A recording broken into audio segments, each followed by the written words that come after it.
Check. Check one. Check. Hit that like, everybody. I'm awake. I'm here. I made it. I made it. It was touch and go for a while, but I made it. Woohoo.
We're getting close. How's the crowd looking? Even outside, it's packed. That's amazing.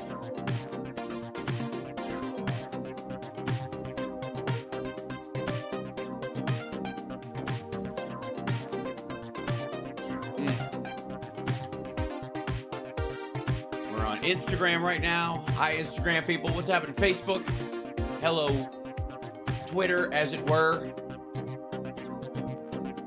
Tell me something, shit. All right, everybody.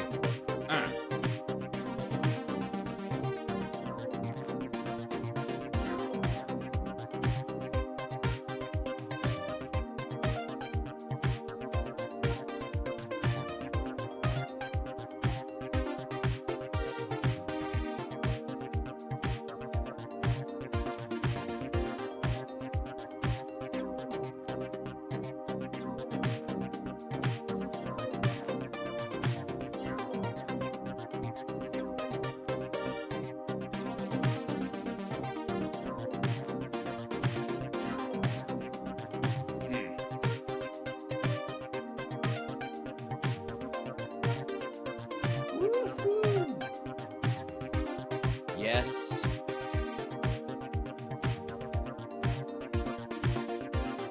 Oh, baby. So much news this morning. I don't even know how we're going to get it all in.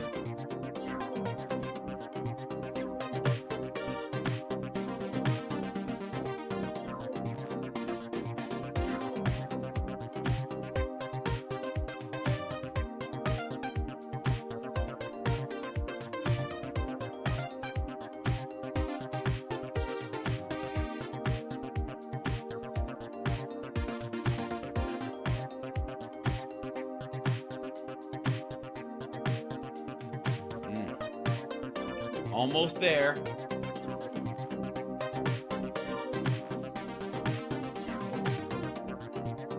Oh, you're gonna get it, Georgina. Don't worry.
All right, let's get straight to it.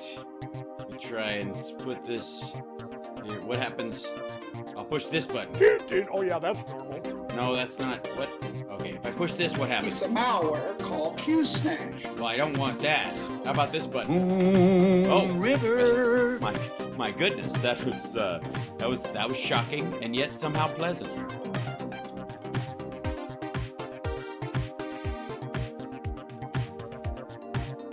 Lion, dog face, pony soldier. All right. Let's go. Here we are. There we go. Hi, everybody. Welcome to the show. It's Wednesday. And it's been Wednesday for quite a few hours, and I've been awake for most of them. I did get a nap on the drive back from LA last night after the jam. Finished up about midnight 30, hit the road, drove back to Vegas. Got in at 6:30 this morning. Had to stop and sleep along the way because I don't mess around with sleepy driving. I don't do it. If I'm even edging towards being a little drowsy, forget it. Pull over and be that guy who, you know, I pulled over, was in a parking lot outside of one of my favorite I do mean favorite gas station provision stops, even more than the gasoline. It was the provisions that I stop at this one particular place for, and the guy who runs the it's this just the dude who is on the night shift of this place knows. He's like, it must be an early Wednesday morning after a Tuesday. Here he comes, and I rumble in there about 2-3 o'clock in the morning, depending. And Baker, I'm like, hey man, and he's like, bathrooms are clean. Grab yourself a beverage. How's it going? You good? Did you get a late night start? And I'm like, yep, every time. It's interesting that I have 3 or 4 places where I'm a regular in this world. And that place probably I have the most immediate recognition from the proprietor. Yeah. So anyways, all's well. Here I am. And I have to say, sometimes after the jam, we'll have a nightmare that I don't know, that I've fallen asleep at the wheel. I've had this nightmare a couple times. Fallen asleep at the wheel. I get home, I get in bed, and fall asleep for a little while, and then I'm actually asleep behind the wheel. Like that, it's a nightmare that I have. So I always make sure I have plenty of time to like pull over and make sure that I'm getting proper rest. Just saying. So yeah, needless to say, woo. There you go. What's happening, Boston Brian? Good to see you. What's your average sleep time? Normally 250 km. It's I get a good 7-8 hours of sleep. I do try to do that. Although I get up butt early, I do tend to get in bed at a reasonable time most days. On jam night, no. It's because I want to be back here and do the show with you guys. And if I have to drive, it's 2 hours. I've had 2 hours sleep. And yesterday, so I had Steph's show, and then I had a very important meeting. Just putting that there. And then I had sound check, the jam, drive back, this show. So I had like 2-hour naps during the day in between the meeting and sound check, and in between sound check and show. I went back and passed out at the house and laid down for a little while, and then that was it. But that was pretty much it. Yeah. Yes, a very important meeting. I'm on a quest now after time has passed to replace all the representation that I lost because of COVID and the consumption, the eating and regurgitating and destruction and shitting out whatever happened to it of the agency that I used to be with, which no longer exists in the form that I was with it. So I'm out finally doing that. So it's good. So ultimately good. Yes. Yeah. Agentry. Absolutely. So, oh, you saw the real estate interview. Yes. Real estate nightmare stories. It's good stuff. Yeah. It's passing around. I'll share it as well. They're going to send me clips. But anyways, hi, good morning, hello, hi chat room, what's going on, people, my people, all right, And then I think, let's see, I'm going to try to, it's gonna freak out, isn't it? It's just gonna open this up, and it's just gonna be weird. It's gonna do this. Yeah, that's the Streamlabs one. I see. So how about I get this one? I copied it, I think. I put it in here and I go paste. What happens? Yeah. Okay. Now we'll see if it works. Is it coming? Hey, look at that. Look at that. And now I've got the YouTube people in there. And it didn't even crash my software. Thank God.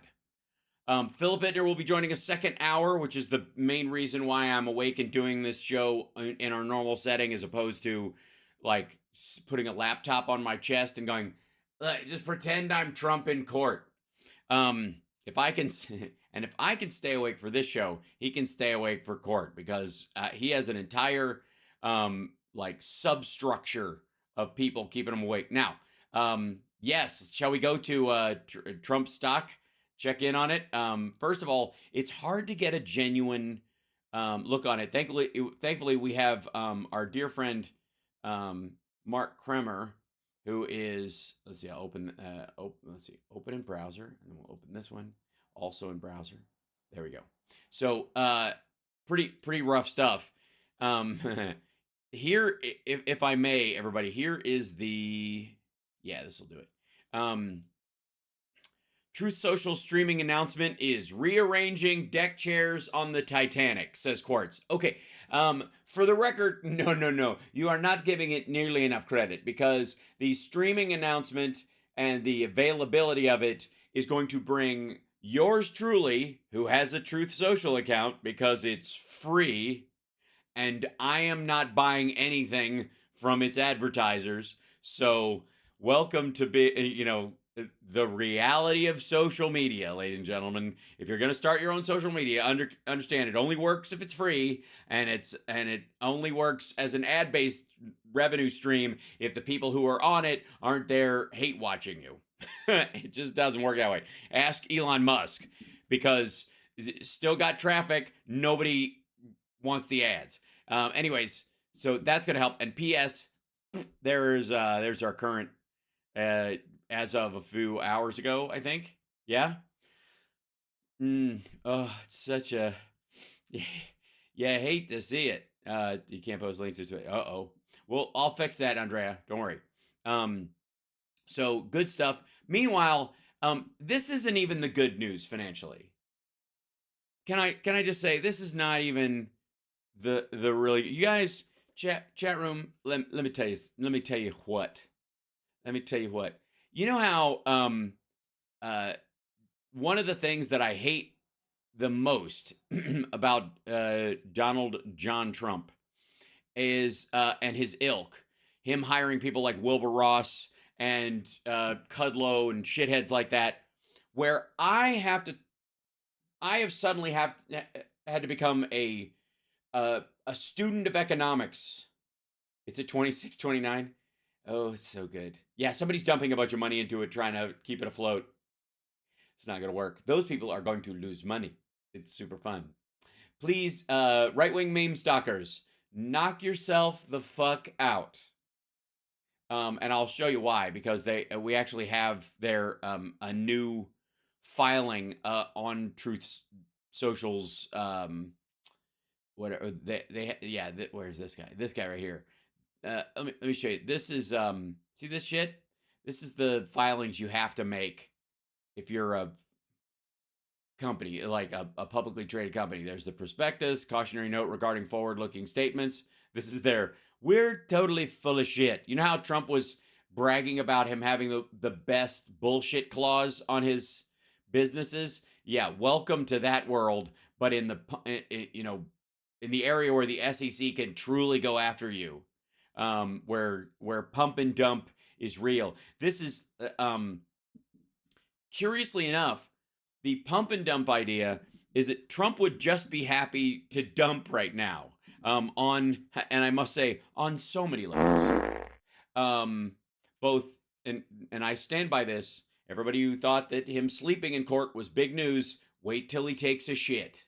There is no way If anything Noel Castler told us about him is true, especially with his advancing years, there is no way Trump doesn't shit his pants in court sometime over the next couple of weeks.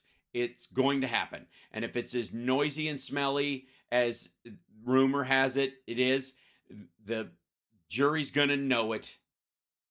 I'm sure it wasn't a hump and dump. Yes, I'm sure, White Flower. That would be the hump and dump would be Karen McDougal. Because quite frankly, I think Stormy Daniels couldn't wait to get out of there. Yeah. So, anyways, this use of proceeds, which is where the money they're taking, determination of offering, all this shit, they had to file this. Is their Form S1, and it's bad. It's bad. Okay. Even beyond that, though, if I may, bring this down here. Yeah. Boink. We'll go over to here. The other part of it is what I would call the real economy. Now, somebody was saying, yes, who was it? Seth Meyers, bless his heart, was saying the stock market is bullshit. And that something like, 90% of Americans don't own stock. No. 90% of Americans don't trade stock. Almost all Americans own stock, even if it's through your pension or through your business, or if you have an IRA and it's set up to try and earn money and grow using like index funds and stuff. So the idea that it's not the real economy is not true. It didn't used to be. It absolutely did not used to be. Yeah, 401k is another great example. You have a 401k, that is a reality. You own stock, whether you direct them, whether you trade stocks, where you actively sit there all the time and do shit.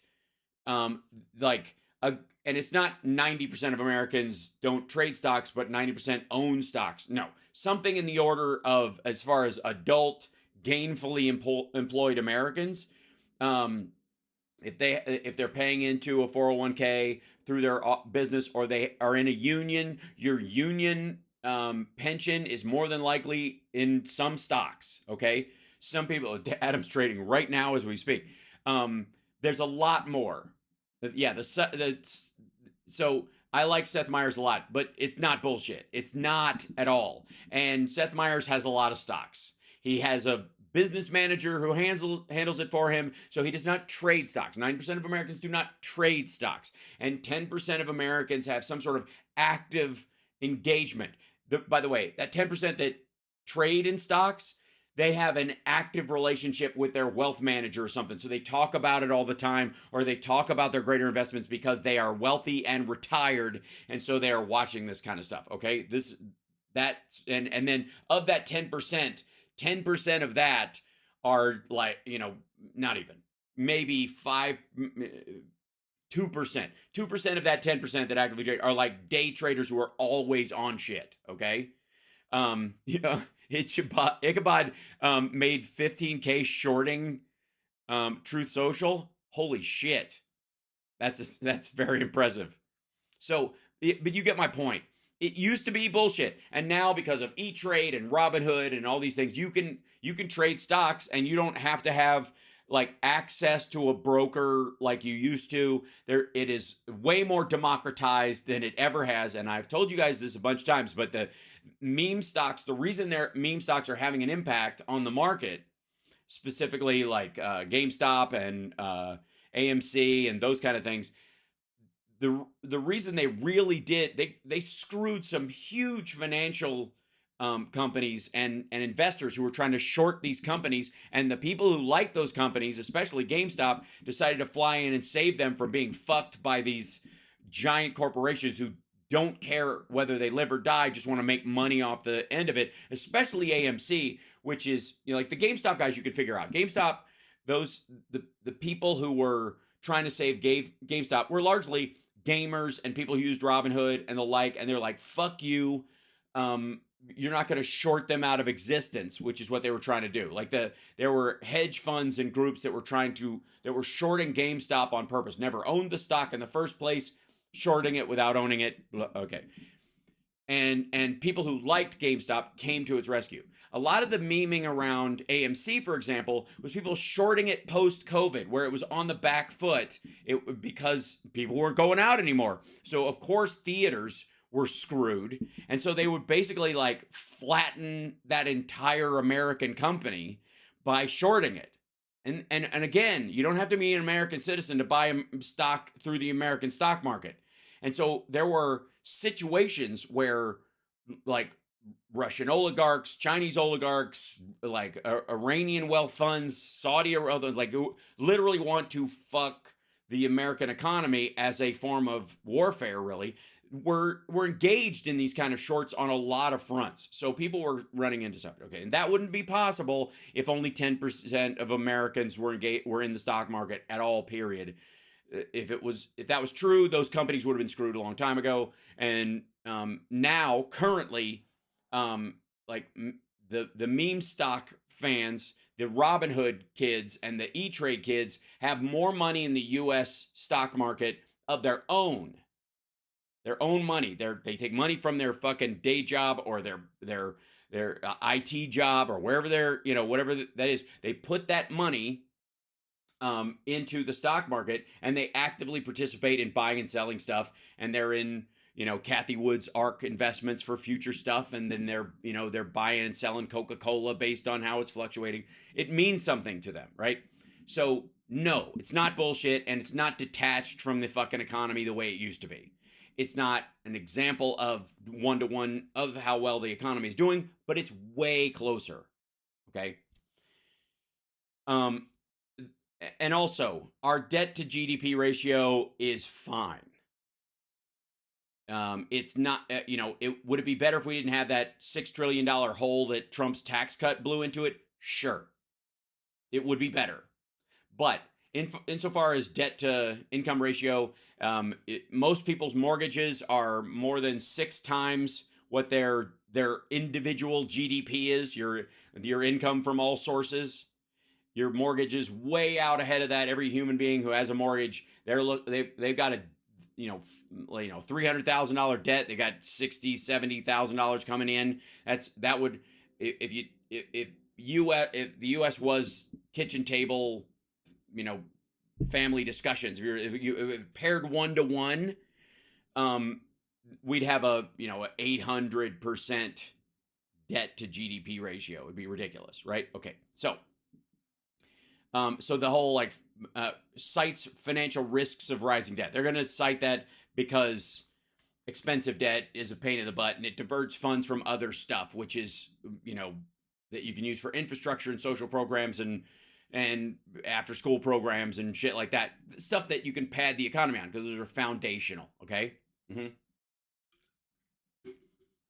Yes, Lindsay, we'll talk about Michigan in a second. Woohoo! So, a couple things. IMF credits strong U.S. economy. Here's another one real quick if I wait. Yeah. Red hot retail readout drives U.S. economy and the dollar.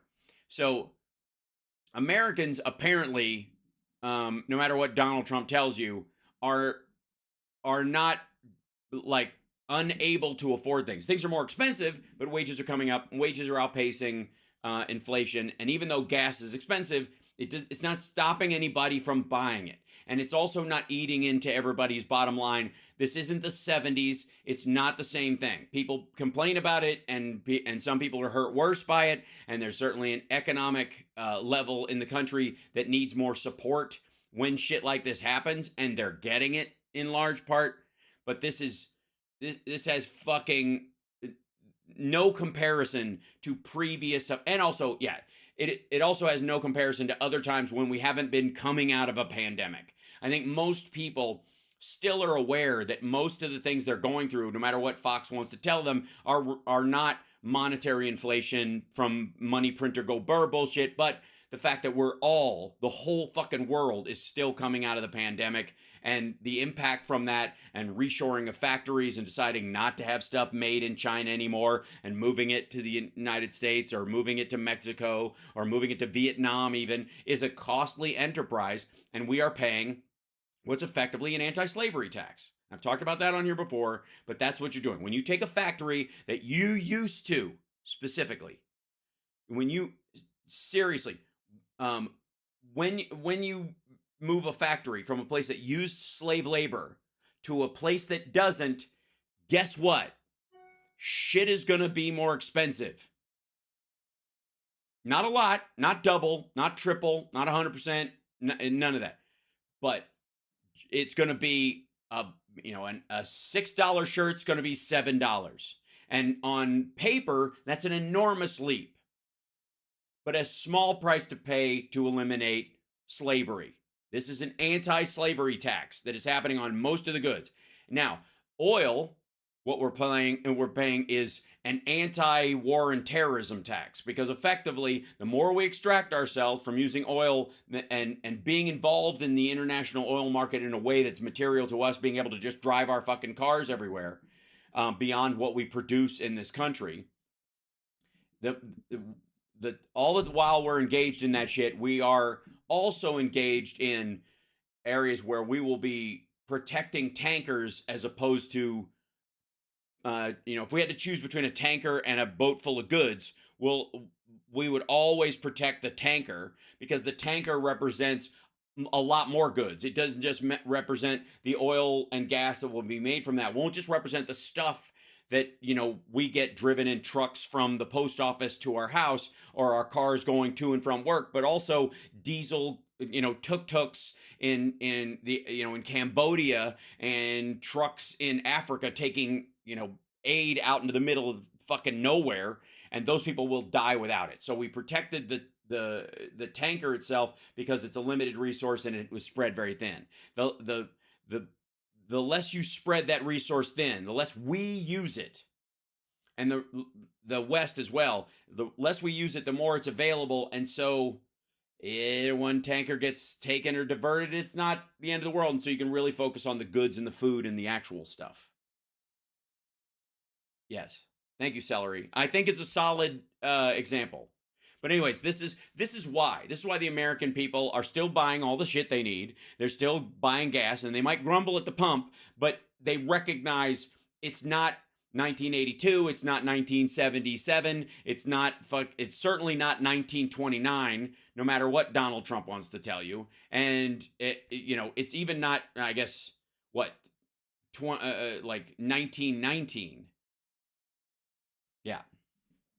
So, Paul, yeah, we're not slaves, sharecroppers. No, you're not. You're not. You ain't.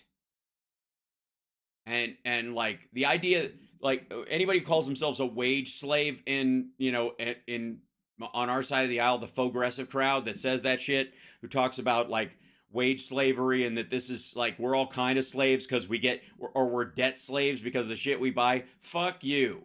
You are not a slave. You don't know anything. There are actual slaves right now. There are more slaves on Earth right now who are being beaten and sexually exploited and forced to work violently than there were during the fucking transatlantic trade. So the people who throw that word around, Jimmy Dore, some of the TYT crowd, the fucking what's the leftist mafia or whatever, they throw that shit around a lot. It's just fucking gross. If you can leave your job, if you can quit and move back in with your parents while you wait for another job, or you can quit, you can like, if your job goes away and you can get welfare and look for another job, you're not a slave. Slaves, especially right now, live in fucking boxcars in 110-degree heat out in Dubai, building buildings while someone holds on to their fucking passport if they're ever going to get it back. So fuck off. Thank you, Paul. Yes. And I hear it a bunch. Right. So especially around this stuff. And the right wing have started saying it. The right wing have started, like, they've adopted this phrase. Glenn Beck and his ilk have adopted this kind of like, we're being enslaved by what I'm like. Not only is it just fucking gross and pitiful and whiny and totally detached from reality, but it's grotesque to assert you have anywhere near the problems that a slave would have. So, anyways, that rant's over in that regard. But especially meanwhile, and this is what we were talking about. Red hot retail readout drives U.S. economy in dollar. This whole idea that Biden wants to crash the economy, he's trying to destroy America, and he's trying to destroy the dollar, right? Yeah. Glenn Beck is enslaved by Hardee's. I think it's Sonic. I think it's Mike Pillow is enslaved by Hardee's, right? Wasn't that where he got pulled over? He was just coming from there in the FBI. Yeah. Yes, it is demeaning to actual slaves. Carry on. Yes, I agree. Al, don't dismiss how American workers were exploited for 4 decades. I am Randall. Come here. Let me. I will say this as clearly as I can. American workers were not exploited for 4 decades. Not anywhere on a scale that you could compare to slavery or anything even close to it. And it is like, that's a horrible assertion. The idea that even measures the struggle of effort versus wages versus like workers versus the businesses they work for, and the struggle of like minimizing costs, which is what a company's going to do to keep themselves viable so that their investors continue to invest in the company so they can crank out some sort of return on that investment matched against the cost of workers and how much they can do and how much they can productivity they can get out of, is not anywhere near the struggle of people chained to a floor. I'm absolutely I find that comparison brutally absurd and dismissive.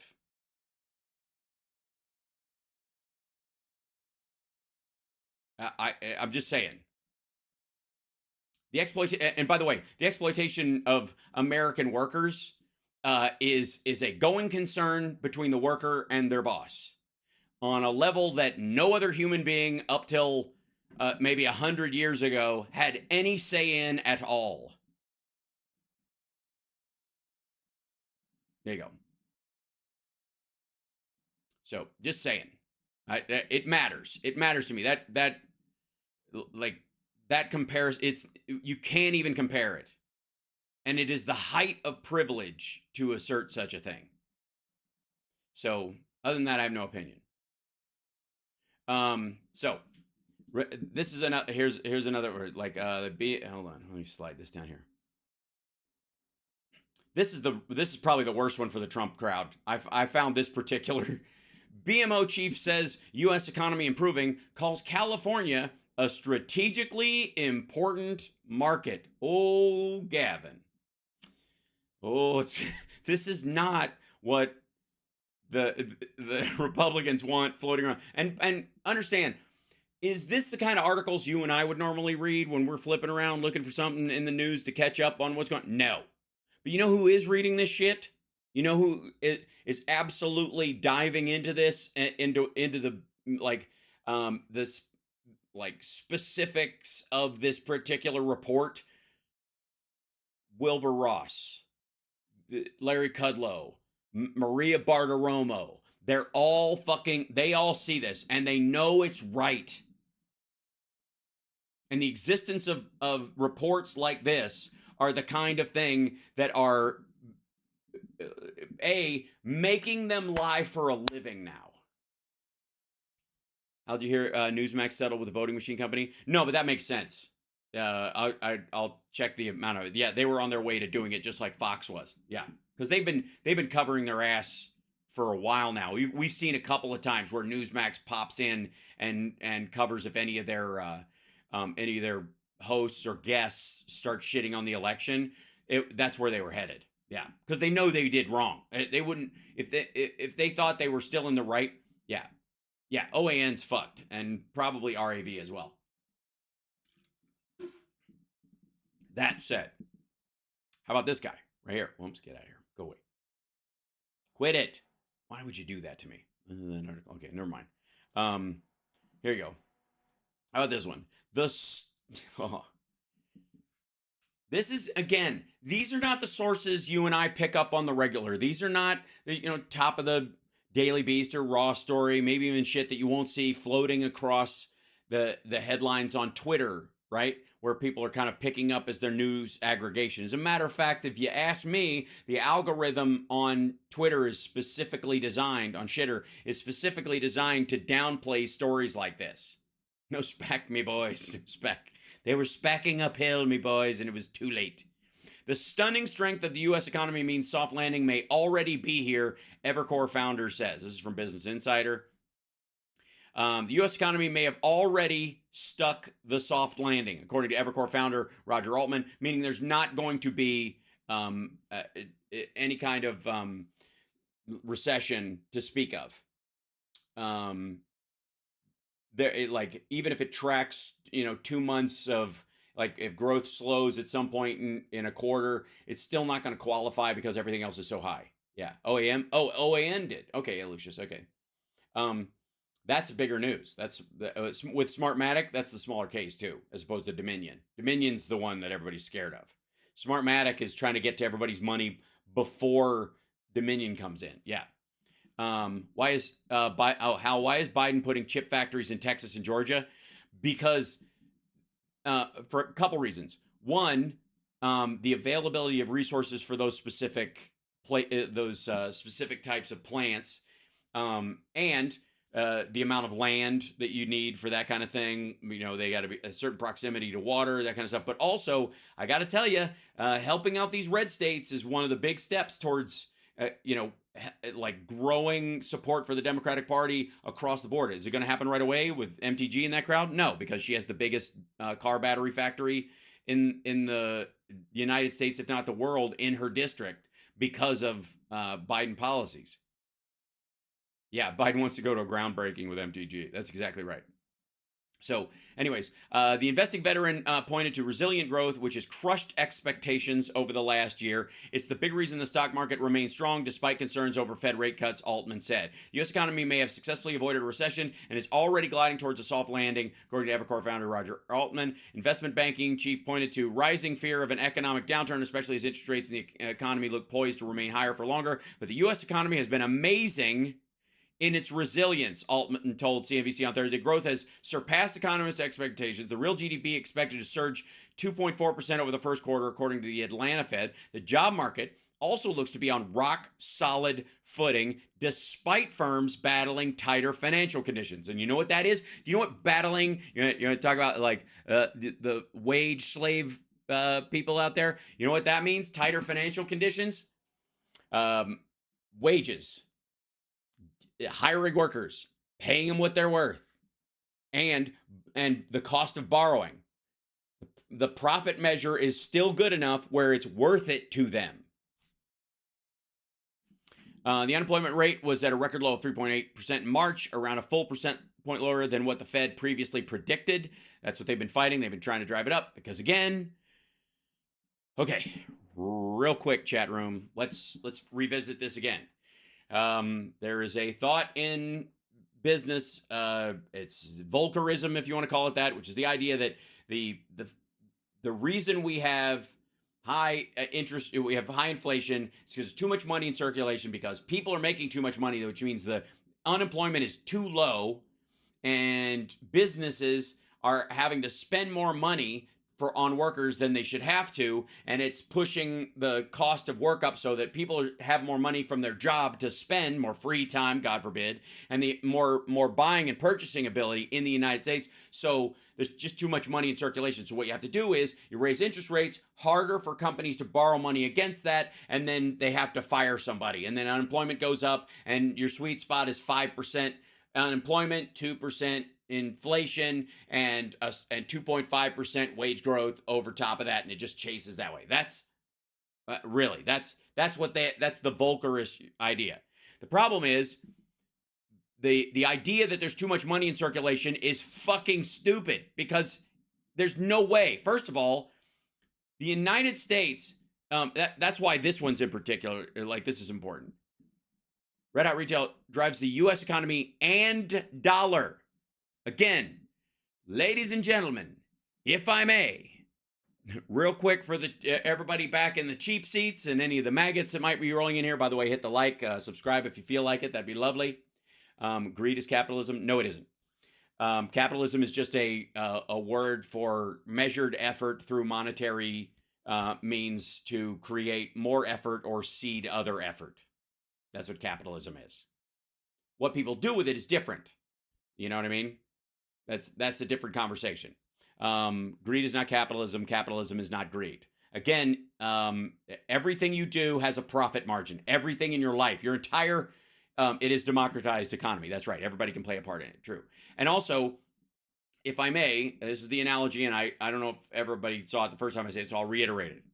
If you were eating and you had food that had necessary calories, you had to live off the calories in this bowl, whatever, of food, and it took as much expression of calories to stick your fork in the food and bring it to your mouth as the food provided, meaning there is nothing left over. The effort to just scoop the spoon or the fork into it and eat it expended as many calories as you took in, you would die.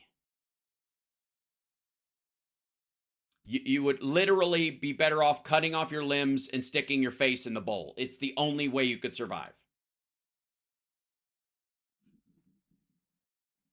Does that make sense? Why is Andrea Mitchell on the air? I can answer economically philosophical questions and discuss, difficult topics like like the pro-Hamas idiots on the bridge and get into really thorny territory. But I cannot explain why Andrea Mitchell is on the air, other than the fact that she's married to a former head of the Fed. Basically, veganism. Yeah. Well. The internet has too many intellectually worthless phrases and lingo. It does. They're caught in jargon hell. That's the problem with jargon. Jargon is an insular code language for only your types. And if you speak in jargon or in bumper sticker phrases, you end up like the maggots at Trump's rallies who can't understand why they just tell you, follow the plan. And you're like, I don't know what the fuck you are talking about. Pro-Palestinian, you mean? No, I don't mean pro-Palestinian. I mean those people were pro-Hamas. Period. That's what I mean. They don't give a shit about Palestinians or innocent victims in a power struggle, or they would have stopped the bridge to get world attention on Sudan halfway through last year. They don't care. They didn't stop the bridge to make sure Ukraine got funded because Russia is killing innocent civilians and 500,000 people have died in the Donbass. They didn't stop the bridge for that. They only stopped the bridge when there are Jews involved on one side of the argument. So, no, they are not pro-Palestinian. There are pro-Palestinian protesters. Those people ain't it. Just say it.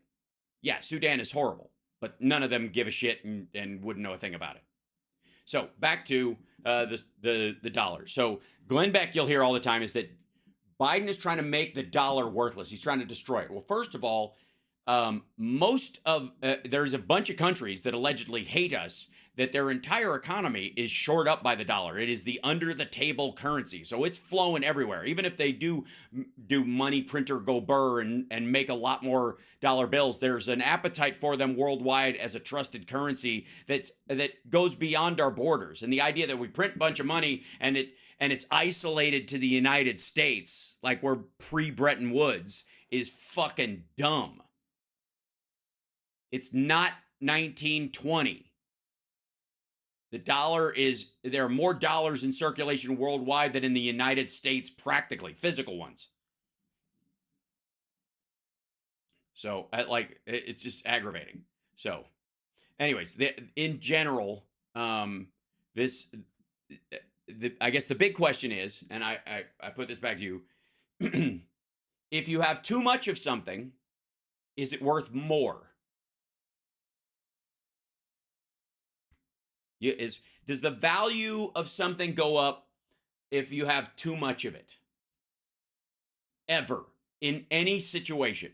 If you have overstock of anything, does the value of it go up? Okay. Or does it maintain if you keep creating more of it? And the stock increases, does the price go up or stay the same? Depends on the demand. Well, no, Kelly, it is a demand dependent statement. Too much means too much, right? How is Apple's move to Taiwan going to be? Oh, that's another thing. Yeah. Uh, Apple was basically working for using a Taiwan factory in China. It's more about the Taiwanese factory moving to back to Taiwan than Apple moving there. So, yes, it does. Precious metals, release them onto the market and the price goes down. Hold them and the price goes up.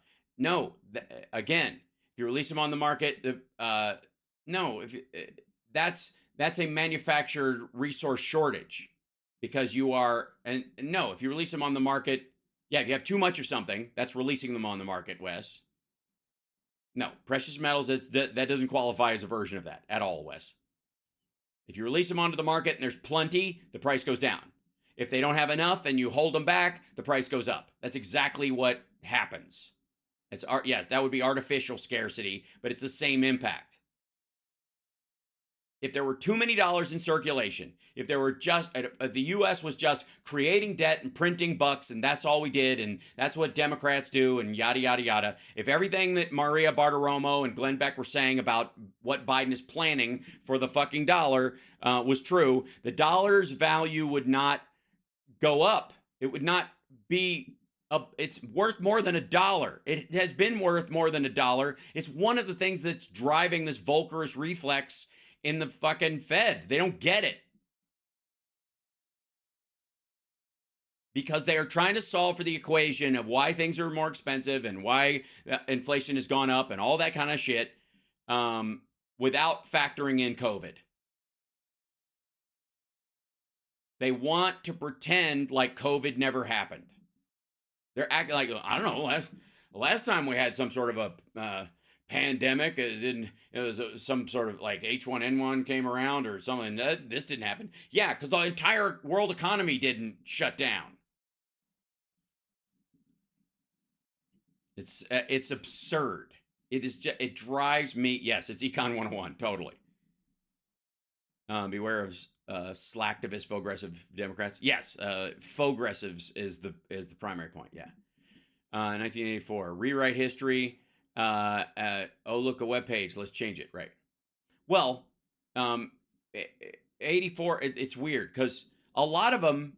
This is not a situation where they're trying to. In most cases, as far as I can see, it seems like a misreading, like a fundamental misreading. Right. As opposed to they want to manipulate the market for a privileged view, because it doesn't work that way. It doesn't even work for the rich if they do it that way. It collapses things. If you don't believe me, look at fucking Turkey. What do you think of fully automated fast food restaurants? You mean vending machines?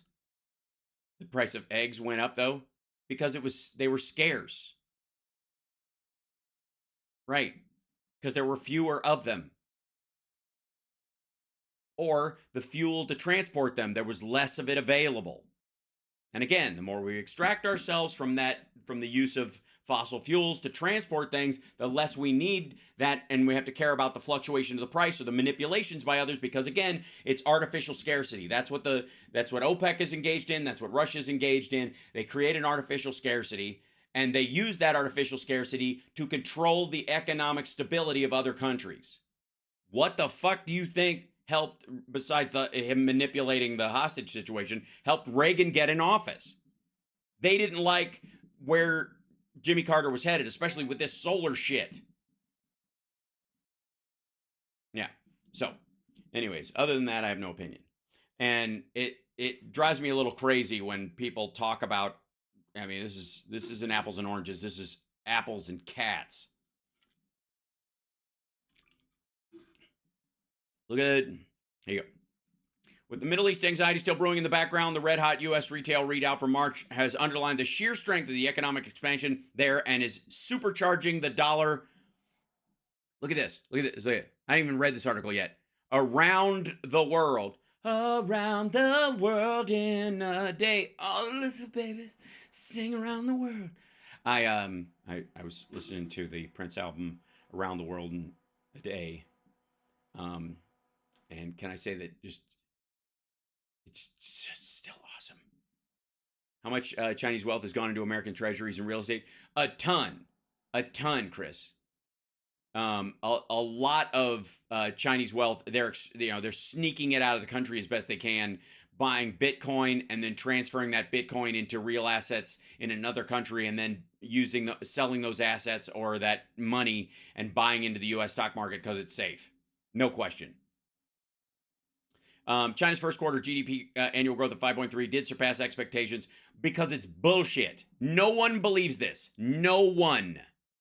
But March industry and retail growth missed forecasts. That's because it's fake. It's fake. That's why. The 5.3% growth, you can't actually have the growth without industry and retail growth. What are you talking about? The car got here, but the wheels didn't show up. What the fuck are you talking about? This drives me nuts. Like, it is the lamest. Oy, just. Can these people fly over there and look around? Go take a tour of a fucking factory. Ugh. So, new home prices fell at their fastest pace in 8 years, and property investment fell almost 17% year on year. Okay, first of all, you can't borrow any money. Secondly, and this is in China, by the way, you can't borrow any money at all. It's not like it's too expensive or it's not worth it. Or you can't you're not allowed. They don't let you. You can't, but they won't loan into the property market. And you can't buy old property. You're not going to go buy an old house because they've already fallen apart. Even though Wall Street stocks indexes were sideswiped again on Monday by a mix of the interest rate implications and such brisk growth, heightened geopolitical tensions, and tepid earnings season outlook, the greenback is building a head of steam. The greenback, this is it. This is Joe Biden's plan to destroy the U.S. dollar by making it. Can we just? What the fuck did I say last year? How many times do I have to be right? How many times? I see Phil in the background getting set up. That's very exciting.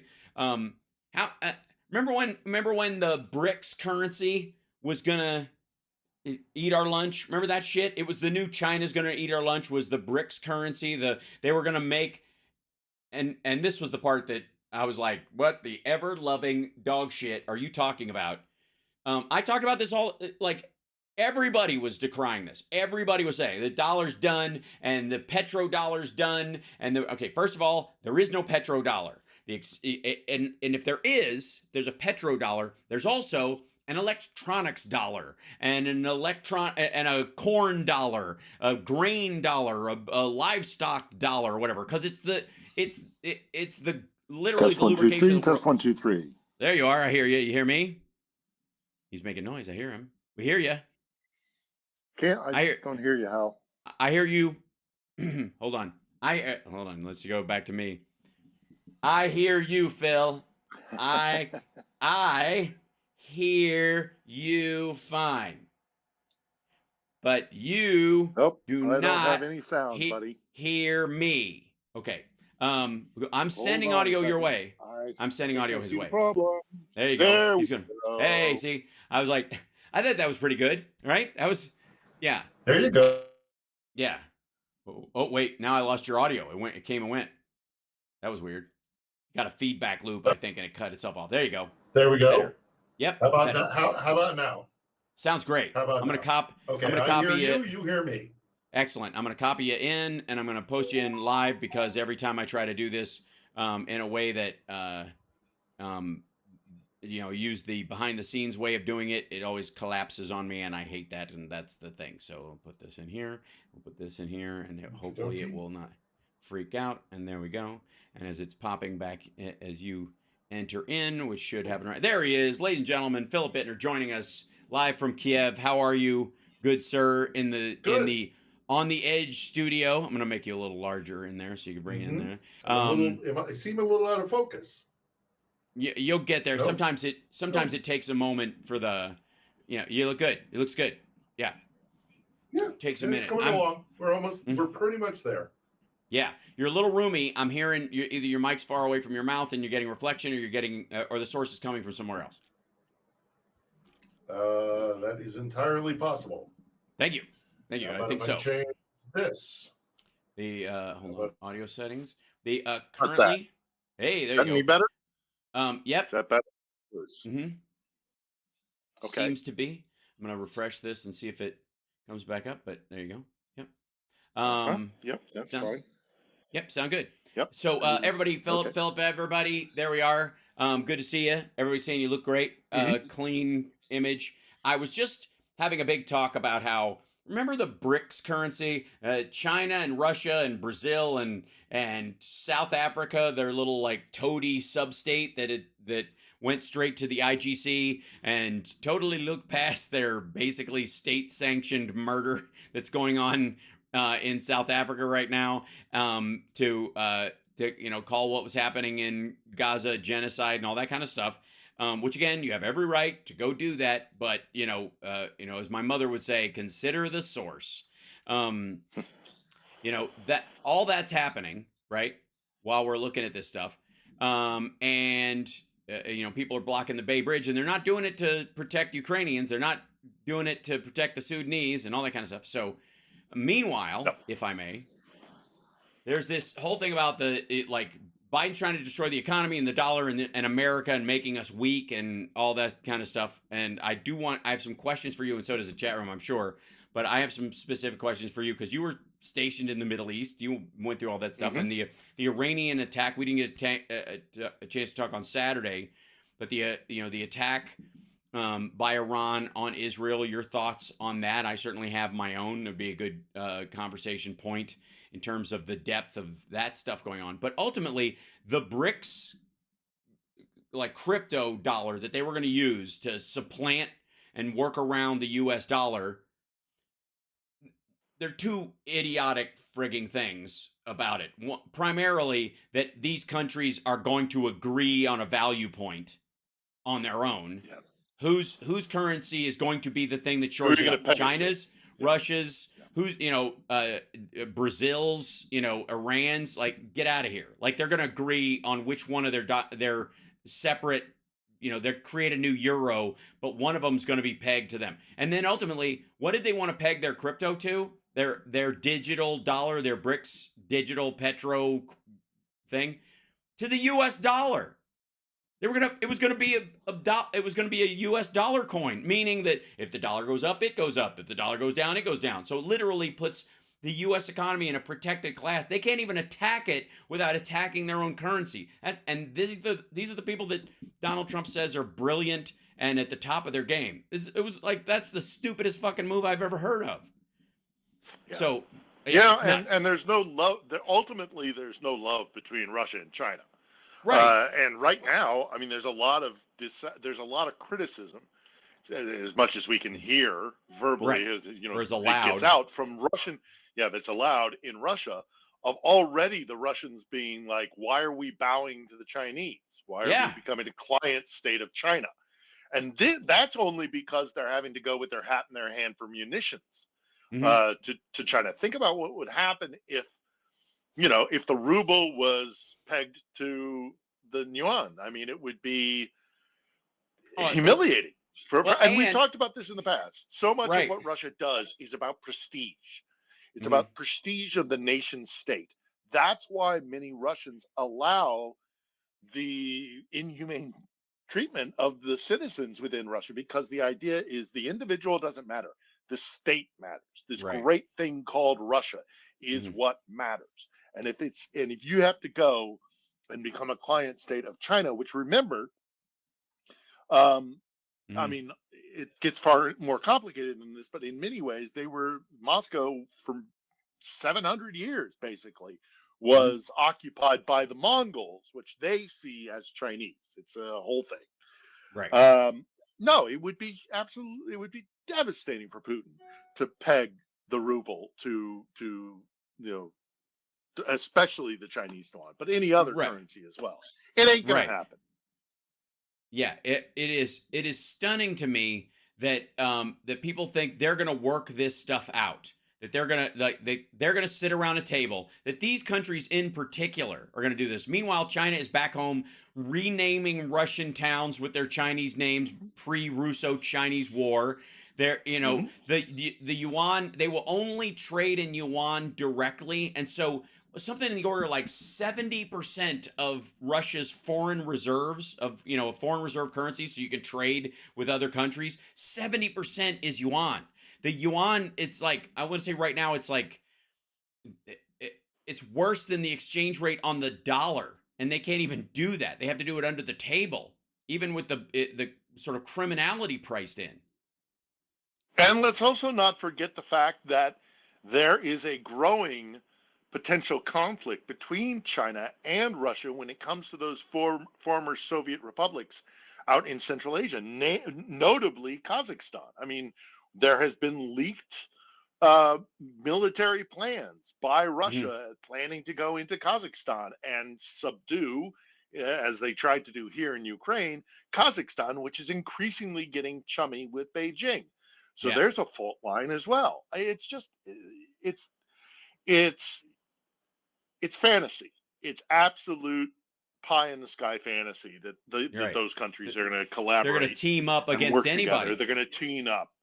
Yeah. Although, we are, there is more and more talk of, as this conflict, I saw something, it was either today or yesterday, where there was a discussion of, these conflicts that we are seeing flare up, Gaza and Israel, and of course here, that this is increasingly becoming one global conflict, and this fear of World War III starting Mm. in many ways as these countries start to kind of band together as one polar opposite to Western and U.S. hegemony. Uh, are they going to really build some sort of alliance between Iran and India and China and South Africa and Brazil?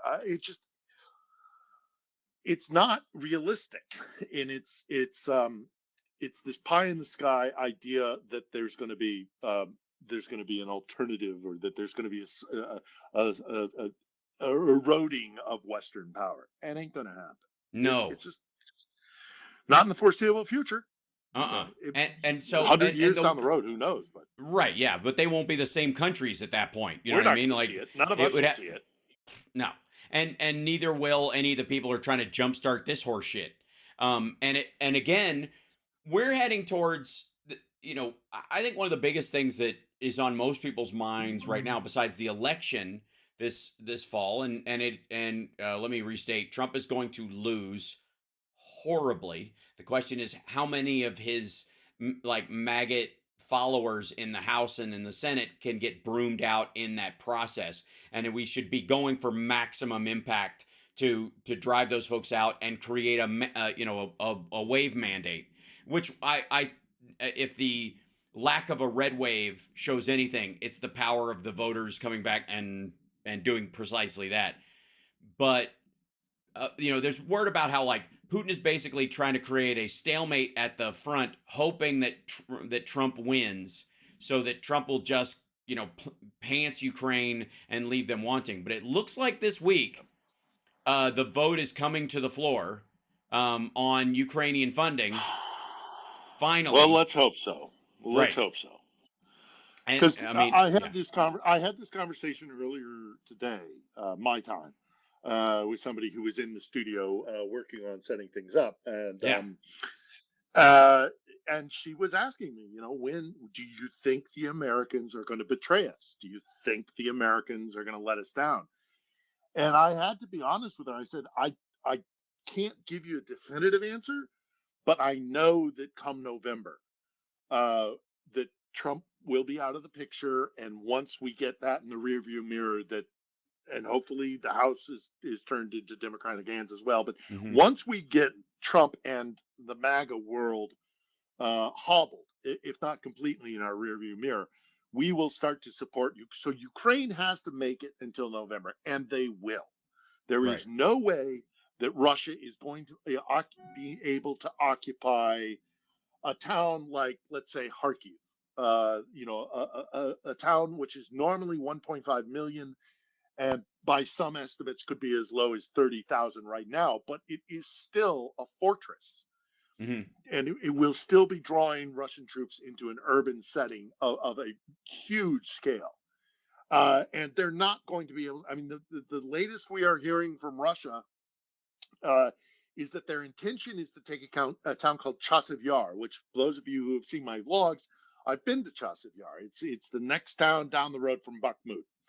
Right. And they're saying that the Russians the Russian military would like to take Chasiv Yar, which I'm going to guesstimate here is a town of about 15,000 people. It's Hmm. not. I hesitate to call it a city. It's not a city. It's a town. Um, but they want to take it by May 9th, which on the Russian calendar is this enormous event because it's Right. the We've end of been the through it Second World twice already. War. Yeah. Yeah, Yeah. the Victory Day and all the rest of it. Right. So they see it as a symbolic. This would be a symbolic capture of evil big bad fascist Nazi Ukrainians, so that they could have their parade on Red Square and crow about it. Well, if that's their aspiration, that their aspiration is to take a town of 15,000 people, Chasiv Yar, by May 9th, Yeah. the idea that they could take a town of not even Kharkiv or Odessa, which are a million plus, even though they're mostly evacuated, although Odessa not quite so much. Uh, there's another town, Kramatorsk. That's a town of maybe 500,000 people. Again, don't hold Hmm. me to those figures, but they're then going to be bogged down there. So there is no way that they are going to have a significant military victory by November. And I think fears of a Ukrainian rout, of a collapse and a breakthrough by Russian forces Hmm. is, while not impossible, because I know that things are pretty grim right now Hmm. on the front lines. It's Right. very difficult right now Right. for those people, and I feel for those guys. I For really no do, good reason. for no good reason. And it's not just that we aren't supplying ammunition, but that they are literally, not figuratively, literally keeping their powder dry. They're Yeah. they're they're they're They're cinching their conserving. They're belt on they're yeah. They're conserving their own yeah. ammunition supplies, because they don't know when things are going to start to flow again. But the Sure. second, so we may not get a patriot, let's say hypothetically that Right. the vote, God, I hope so, happens this week and it's in the Saturday. positive, which I think It's will scheduled. happen. It's scheduled for Yeah, Saturday. So okay. just so people know, the text of the bills that will go through, and these are new, so the this will not just be It's the a funding bill. loan. The 60 billion for Ukraine will pass through the Rules Committee on its own. It will be up for amendments. They will allow for that process, but they'll all get voted down because everybody's going to be there, and they don't have enough votes to pass any of the gut the bill. The only way Marjorie Taylor Greene and their ilk win is if it doesn't come to the floor. That's already settled. That's going to happen. So Saturday will be the vote. We'll talk about it on the radio probably as it happens, because it will be they'll do it early in the day, and we'll know fairly early. They're going to pass. I will tell you this: they're going to pass if they gut a big chunk of it. Because they're going individually, and this is the dumb move by Mike Johnson, or he's playing the maggots and he knows it.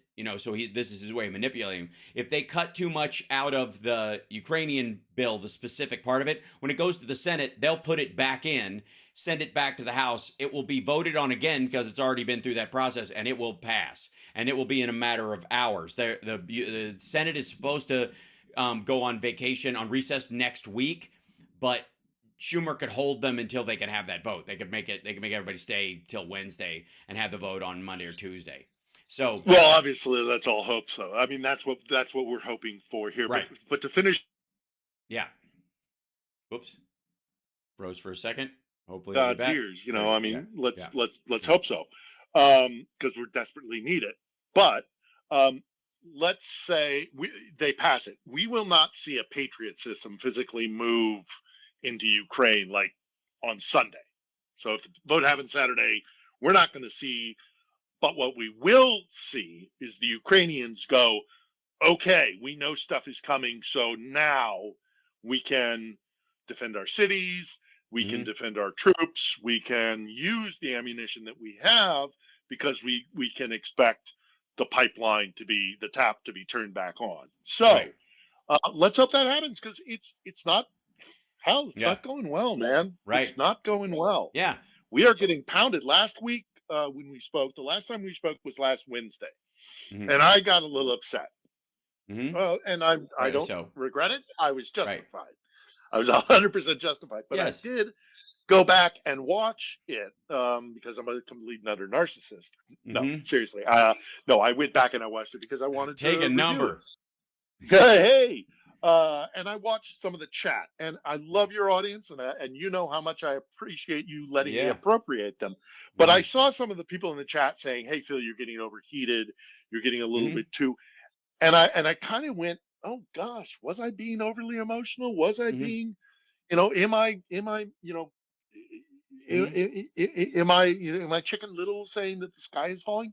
And then not within a matter of 6 hours, a major power plant was Mhm. struck because we couldn't defend one of Kiev's most important power stations. And it Right. puts us in a very precarious situation that didn't have to happen had we been able to unleash our Patriot missile Agreed. systems. I think the only distinction in what some of the people in the chat, from what I read and understood, was that it was not that the overheating part is fine, but it's one of those situations where, like, go back to Iraq, blaming America in general or the Bush administration because we had no control over what they were doing. And so, everybody, like Mike Johnson has a singular hold on the ability to vote on this stuff, and they have been using it to hold it up because at one point he was trying to do some sort of power play to keep himself in, or the people that he had on the rules committee were just trying to hold it long enough where they could literally allow Russia time to attack the Yeah. the Don't FSB don't- GRU no, crowd, yeah, which is different and an yeah. important Don't distinction misunderstand me. always I'm to be not. made, Yeah, because yeah. No, it allows those people to use America as a whole as their political human yeah. shield. Did you see Stewart's John Stewart's which is very disappointing, frankly. Mhm. I'll be honest. First and foremost, let me clarify. I'm not being critical of your lovely Mhm. audience and Yeah, those yeah, no, who I are know. here to listen. It's all good, but I'm just saying because I always do double check myself. I'm my own worst Yeah, critic. I was like, was I being overly emotional? No, I wasn't being overly emotional, and this was. I did have cause for concern because look, again, not within a few hours we got hit and we didn't have to be hit. right. But you know, uh, Mhm. lost my train of thought there. But Well, he's meeting with Stoltenberg, by the way, today, oh or they met with it yes, about that. yes, So we I've were written. working with them to try to get stuff around. We're sending stuff to other countries because we have an agreement with them that Mike Johnson can't affect, and therefore we negotiate with them like, we'll give you this stuff, you give them this stuff, and we those two again, those two soldiers that died off the coast of Somalia. We now know were dying stopping Russian shipments of weapons to Africa for the Wagner and other people to use in the RSF, the Rapid Strike Force, to use in their genocide / ethnic cleansing in Sudan. We interrupted that stuff and gave all those weapons and ammunition and all that kind of stuff to Ukraine at that time. So the Biden administration is Now, finding all these workarounds, and that's yes, they are, proven. and thank Yeah. goodness for it. And so is the Pentagon. No, I remember what I was going. My train of thought before I got distracted Hmm. in Hmm. clarifying my position about people who were Sure. being critical of me last week Yeah. was if you saw John Stewart speaking about this whole like agency and is America behind every bad thing in the world. Right. I was deeply disappointed with John Stewart on Monday when he was speaking to, I believe it was a New York Times journalist, in Uh huh. which he basically made that point. It's all our fault. We're the ones So that weird. are kind of setting the stage for Russia's actions in Ukraine. Nothing could be further from the truth. And you and I Right. have discussed this many times. Yeah. This war is not predicated on anything that the United States does. This is No. all about Russian empire. It Right. was always going to happen because Moscow sees itself as an empire. Unreservedly, they're proud of it. Okay, we Hmm. are uncomfortable with being an empire. We are, Hmm. especially as Americans, but in the Western world with our legacy of empire, We are uncomfortable with empire. Americans, having been a colony, are uncomfortable with colonizing others. And you can debate me on that, but the sheer fact that you would debate me indicates to me that you have passion about that, that you are concerned about American empire. You Right. have to understand Russia looks at it completely differently. Empire in their mind is a good thing. They are pushing the Russian way of life, the Ruski Mir, as we've talked Yeah. about many times. The Russian world, that the alternative to what they see as the hypocrisy of a Mhm. liberal democracy, because ultimately you break your rules and your rule of law is nothing except for a way for the powerful to subject because they can always get around your laws. Your laws don't mean anything. The cynicism of the alternative which Russia offers is something we need to push back against, and that's why this fight is so important.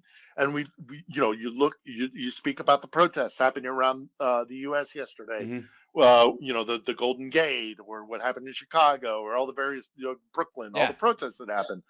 Um, you know, the there have been 2 world wars that have stemmed from this part of the world. World wars do not, Yeah. generally speaking, launch from the Holy Land, because people have been fighting over that stretch of territory For a long for time. Yeah. frickin' Forever. ever. Right.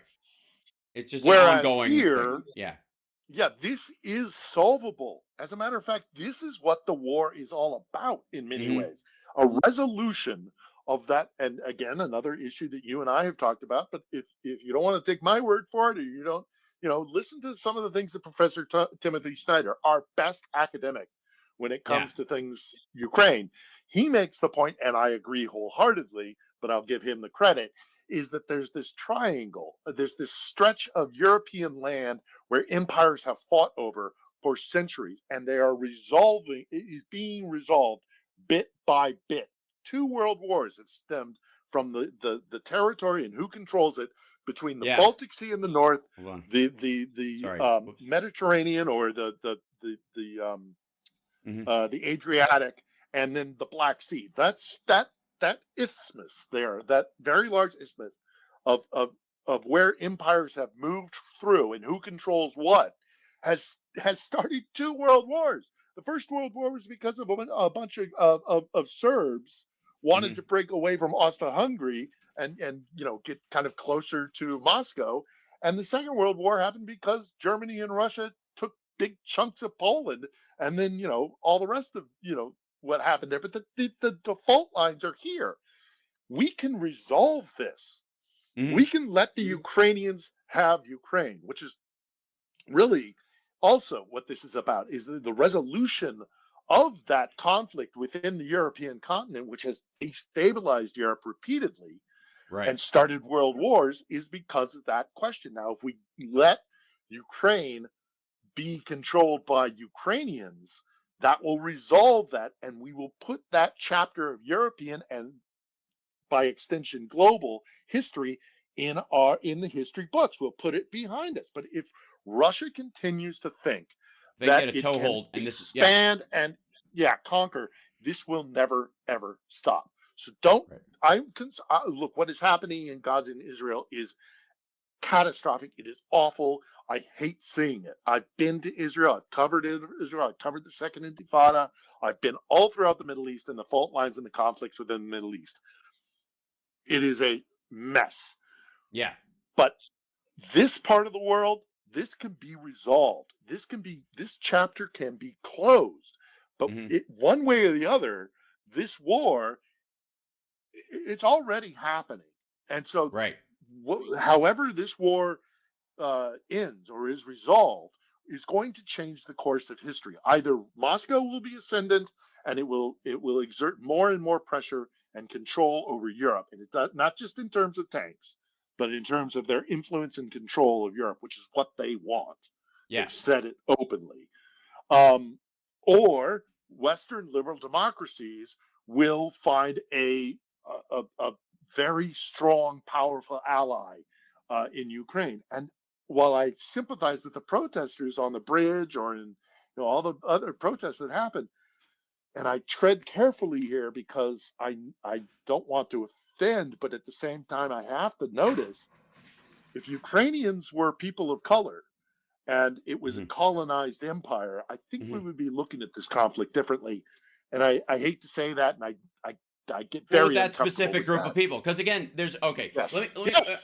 The I'll white explain. saviors. It's well, it's the idea of also how we talk about our own actions in the past, which we have worked Mhm. to remedy.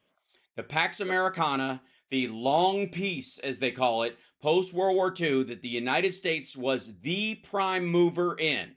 While we helped rebuild not only the UK and not only the European countries that were attacked, specifically France and Poland and the like, but also Germany and Japan. That isn't Mhm. that isn't done. And by the way, in the history where somebody has come in after a war with an adversary and rebuilt their country, they rebuilt it in their fucking image. They took it Mhm. over. We haven't done that at all. The Japanese still speak Japanese, and they still have Japanese architectures and stories and all that kind of shit. The Germans are the same fucking way. Meanwhile, our our adversarial idea towards the concept of militaristic empire as opposed to just influence in the world, which is the real Christianity versus evangelical Christianity, which is lead by example, and people want to be as happy and live as long and healthy and have good families as you do. They ask you what your secret is, and you tell them, and then they work that into their lives. That's what we do now. For all, and no matter what Bush and Cheney tried to do, that's where the United States has headed since World War II, and even Mhm. the couple of attempts by Republican presidents specifically to veer us from that have not worked. They have not No. worked. Meanwhile, there's an article in, and this is why I wanted to put this news. If I could show you this real quick. I said it This before. I'll say it again. I don't remember a single time when either Iraq or Afghanistan was the proposal was put forward to make either one of them the 51st state. right, Whereas what Russia is doing here, they literally want to annex this right. territory by force And of arms. what they're doing in Yep, part that's right. around this Yeah. is this idea that Americans are so averse to the idea of empire, as we should be, because it is Mhm. antithetical to democracy and the expression of democracy in the world. You cannot do it at the barrel, at the tip of a spear or barrel of a gun. And as much as some might try, the Boltons of the world or the George W. Bushes or the Cheneys of the world, it doesn't work that way. But it does work if you allow them to experience it and you use the power of the value of your economy or whatever to do it. Meanwhile, these motherfuckers are tired of waiting for their people to swallow what they're selling and are now just going back to the old system. Yeah. And China, Russia, and Iran. This is an opinion piece in Bloomberg, but it's part of what you're seeing in a bunch of this stuff lately. The ghost of empire haunting Eurasia. President Xi Jinping's China is seeking to reclaim the power and privileges of the great dynasties that once destroyed Asia. And this kind of goes to what we were talking about them not only going after Taiwan and the big fear that they're going to go after Taiwan, which is increasingly impossible because they'd lose 1 million people in a day. Crossing water is way harder than crossing land. But it does play into them trying to take over Tibet and those areas by ethnically cleansing the Tibetans out of there and pushing the Indians who want to The South allow for China the Sea. existence. Yep, the control over the South China Sea, all the like whatever their dispute with Japan and their islands and their relationship to that land in Russia that they lost during the Russo China war that they're renaming and acting as if it's still theirs with a plan at some point of taking it back. And no matter how long suffering their relationship with Russia is supposedly going to be, it's bullshit. It is bullshit. They are adversaries. Worse adversaries, I would argue, over the arc of time than Israel and Gazan Palestinians. Worse than that. That the distinction, because there's a religious fight over something and it lives in that area. At one point, if they shed that, that's fucking done. If it becomes a territorial dispute, there's no oil or mineral rights underneath the fucking Temple Mount. It doesn't work that way. If they diminish that, it's gone. But these assholes will be fighting over the resources needed to feed their people in a very narrow corridor for a long fucking time, and they thought they'd put their knives away, and they never did. Oh, they'll turn on one another the second they can. Yeah. I mean, Russia right now is absolutely fixated on the transatlantic alliance, Yeah. notably the Anglo-American alliance. They despise the Anglo-American alliance. They really have it in for the Brits because the British Empire and the Russian Empire have had a real long, drag-out fight. And they're still bitter about it. And you'll love this, and we've talked about it in the past, is that, they refer to like the Freemasons. They're really upset about Freemasonry because, for a variety of reasons. Because we represent democracy. Yeah, and they attack it as, this is London's, Well, no, I would argue, know me by my enemies. Know me by my enemies. Yeah. No, like who's against? Think of all the people who are against Masonry worldwide. Dead serious. You can't have it in Iran, Russia, China. The Saudis don't allow it. The Syrians don't allow it.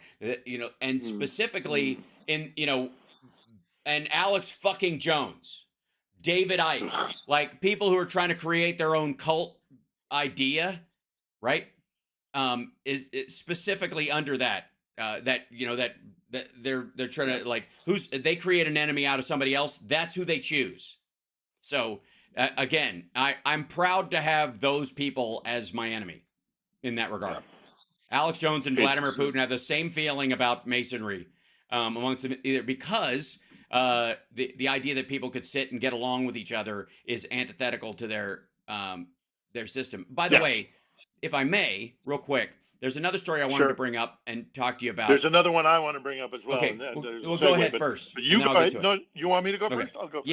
Yeah. So the reason and again, not to divert from that, we could talk more about that, much more about that, but not to, with the limited time we have, divert to another topic, which is this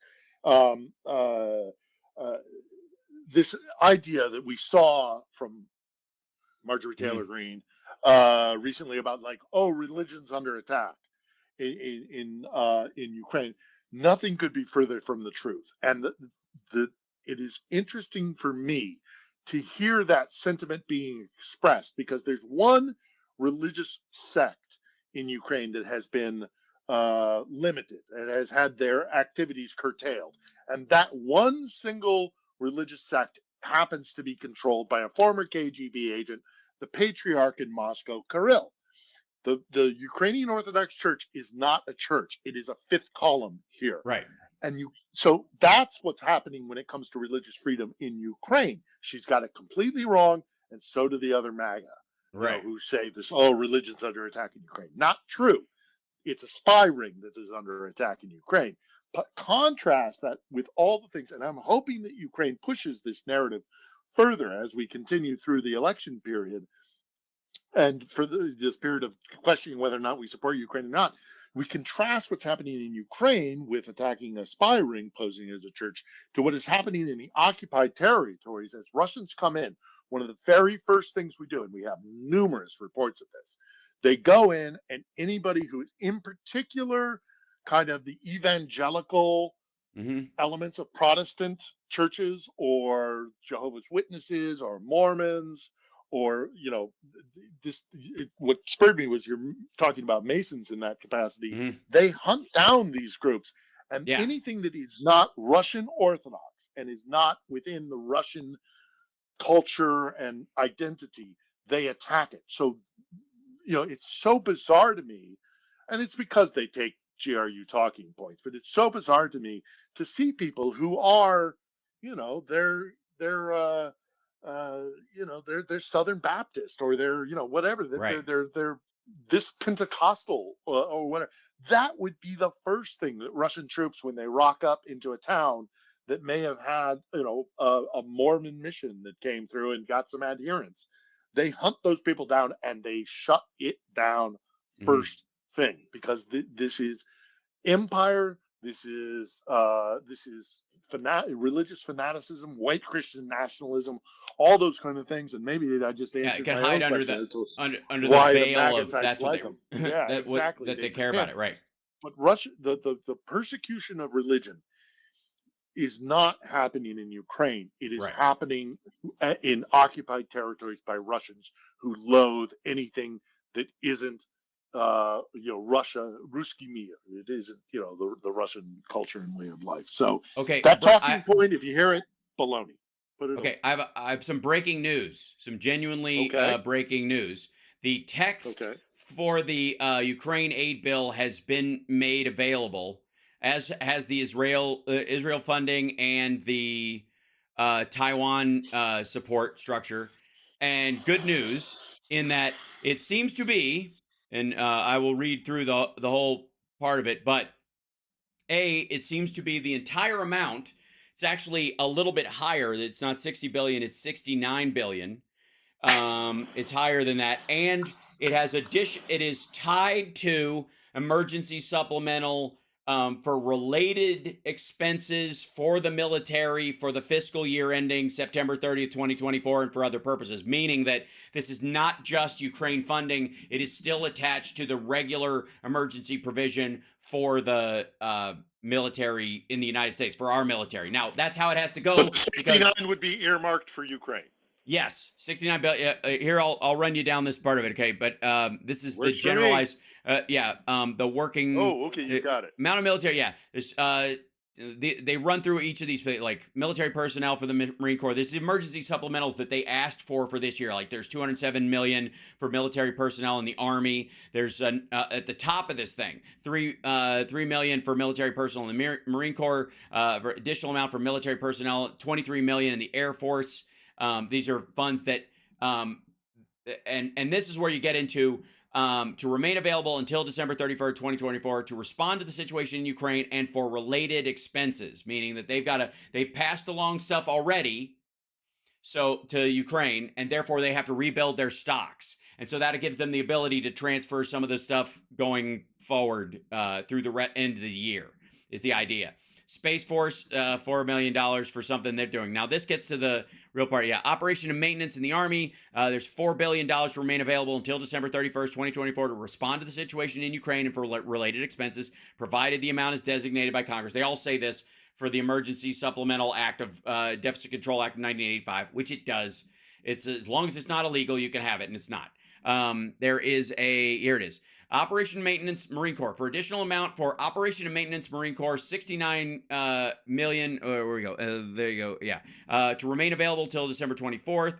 371 million through the Air Force. They're basically spreading it out through all these organizations. And then for additional amount of Operation and Maintenance defense-wide, 27 billion to remain available until 2024 to remain in the situation of Ukraine and related expenses. 13 billion to remain available until September 30th, 2025 shall be available for Ukraine Security Assistance Initiative, provided further, blah, blah, blah. They tack that on. 13 billion to remain available for for the Division of Defense Appropriations Act for the law and order, basically in Ukraine, helping, we fund so they can get their guns to the military. And, all that kind of stuff. Yeah. And let's see, provided further, they got procurement. There's $2 billion for additional missile procurement for the Army that will, again, be forwarded in there. There's $5 billion of procurement of ammunition that will remain available until September 30th, 2026 to respond to the situation in Ukraine for related expenses. Other procurement in the Army. And by the way, some of this, again, is backfilling what the military has already given, which is a furtherance of the already requested funds, which should have gone out the door anyways, and that's what this is. And that's what's going to the floor on Saturday. Yes, this is what they're gonna, They'll talk about. That's going to pass. It'll pass, yeah. That's going to pass. Because with it is the emergency supplemental for the rest of, for the military, what it needs. And again, again, these munitions that are being sent to Ukraine are made in the United States, and a lot of them are made in red states. And the red states, the congressional members who actually, give a shit and aren't in Putin's pocket, or are in the Senate and want to get reelected for, for more than the next 2 years, they know that their own constituents rely on this as well. So there, even if they're, Yeah. and I don't care, it'd be nice if they were doing it for the right reason. I don't care as long as it's getting done, right? But that's what we're talking about here. Missile Yay. procurement, Air Force, more Air Force stuff. There's $3 billion. Other procurement, Air Force, that other being a big thing because that's just direct funds to remain available Mhm. till 2026 to respond to the situation in Ukraine and for other expenses. So they passed that along. Sorry, um, um, Well, yeah, yeah, it's yeah, it's yeah, that's good news. That's good right. news. Hmm. Let's not count our chickens Nope, yep. before they're hatched. But But let me at tell the you, end of the day, this is going to call them. This is going to make Marge and Massey and them try to bring a Gates floor and vote on him Somerville. before he can bring this vote to the floor, just to delay it as long as they can. It's not going to happen because Democrats will vote to protect Yes, they him and will. keep him in if he Yeah. promises to bring this to the floor, and it guarantees that the original text will make it to the floor if he relies on Democrats to stay in the position. Yeah, so that's a big deal. Research and development, test and evaluation from the Oh, Navy, oh my $13 million God.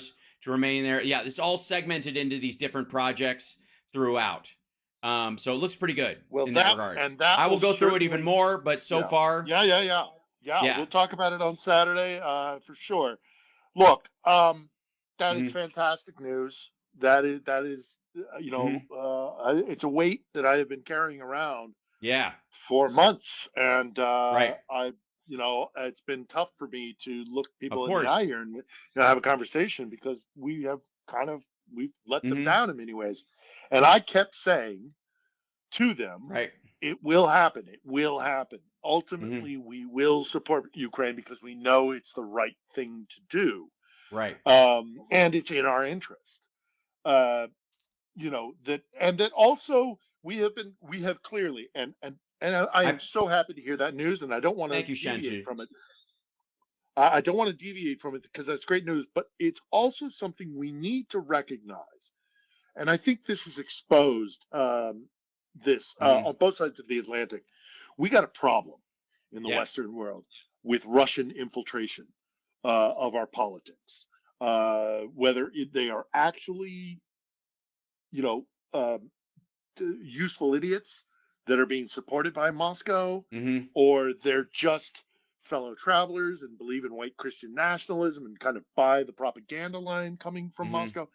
But even whatever it is, we have heard in, like, I would say the last 2 3 weeks, Yeah. certainly in Republican quarters, we are even hearing, that there's this issue that Moscow has infiltrated our body politic, and this is great news, and it's wonderful to hear. But we this doesn't change the fact that this should have happened a lot sooner, and it didn't happen because there are people who buy Moscow's narrative or who Right. support the idea of what Moscow is selling. So that's fantastic news. Thank you for relaying it to me. Yeah. I know that a lot of I put it Ukrainians in are the going to be chat for celebrating. and I put Yeah. that in the messaging so you can grab it and look at Well, it let's go. after. Let's win Yeah. this war, man. Let's Yep. win this war. Let's free these S- people and let's Yep. finish it. Let's put and we talked, because one of the things that I was going to mention is that the Ukrainians are not going to stop fighting. So this Right. idea that if we just You can choke force, off if support. Right. you could choke off support, and we will force the Ukrainians to go to the table, and that's ultimately, because you hear this narrative from that side Right. of, all this is more dead Ukrainians, and we shouldn't fund them because it just Right. supports more dead Ukrainians. It shows a complete lack of understanding about what's happening here. They won't stop fighting. Our only two options are either to support them fully, with the aim of them regaining the territory they've lost, because Russia cannot, uh, it cannot wet its beak, um, through this Hmm. illegal, aggressive annexation of a former colony and exertion of its Oh, of sorry. its As David, empire. sorry. That's right. I switched over. I don't know why that went back to there. Oh, I know why it went back. Beg your pardon. Hold on. I have our own. There we go. Went back to there. I had There the we wrong name go. up because we went back to this. Sorry about that. Rob is what'd the you new call Phil. me? Yeah, it was Rob Glenn's Oh, okay. window. He was the last guest we had on Friday, and I went back to there because you have your own window, Phil. I With my made my little, own I know, separate with my one. with my Ukrainian Yeah, flag, and I'm deeply yeah, that's right. appreciative of it.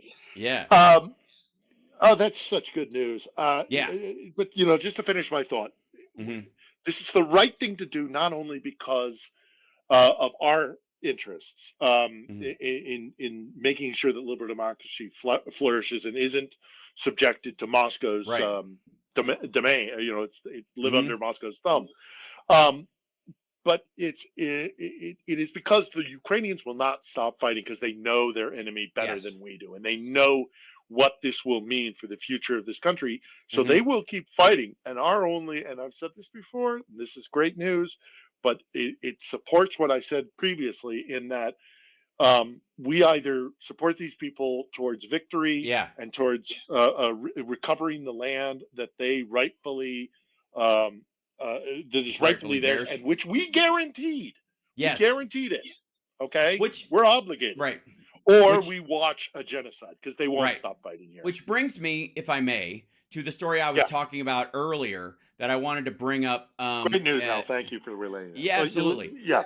So remember the tale we were told about how they were this close to a peace treaty between Russia and Ukraine, and whoever the British Boris mop-headed, Johnson.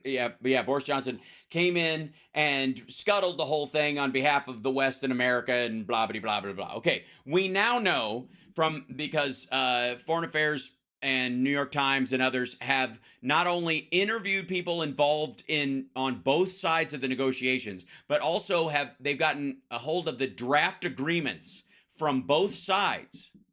That the reason why the United States primarily scuttled the draft that was going around that looked like they might have even made some ground. They full stop said no way, was because, and I'll bring this up real quick. There we go. This is right here. The talks that could have ended the war in Ukraine. This is the hidden diplomacy that came up short but holds lesson for future negotiations. This story. The reason is because in the draft agreement, it obligated the United States as if specifically in the organization to fight Russia if they set foot in Ukraine, to basically create a NATO like Rule 5 Mm-hmm. without the US being part of the negotiation. Russia wanted this so that they could force it, either the United States to engage and make us have to fight, or Mm-hmm. we wouldn't, because we'd been obligated without responsibility to put our own troops on the ground. We wouldn't send troops and they go, aha, see, they're not going to get you. And then they would use that as an excuse to roll through.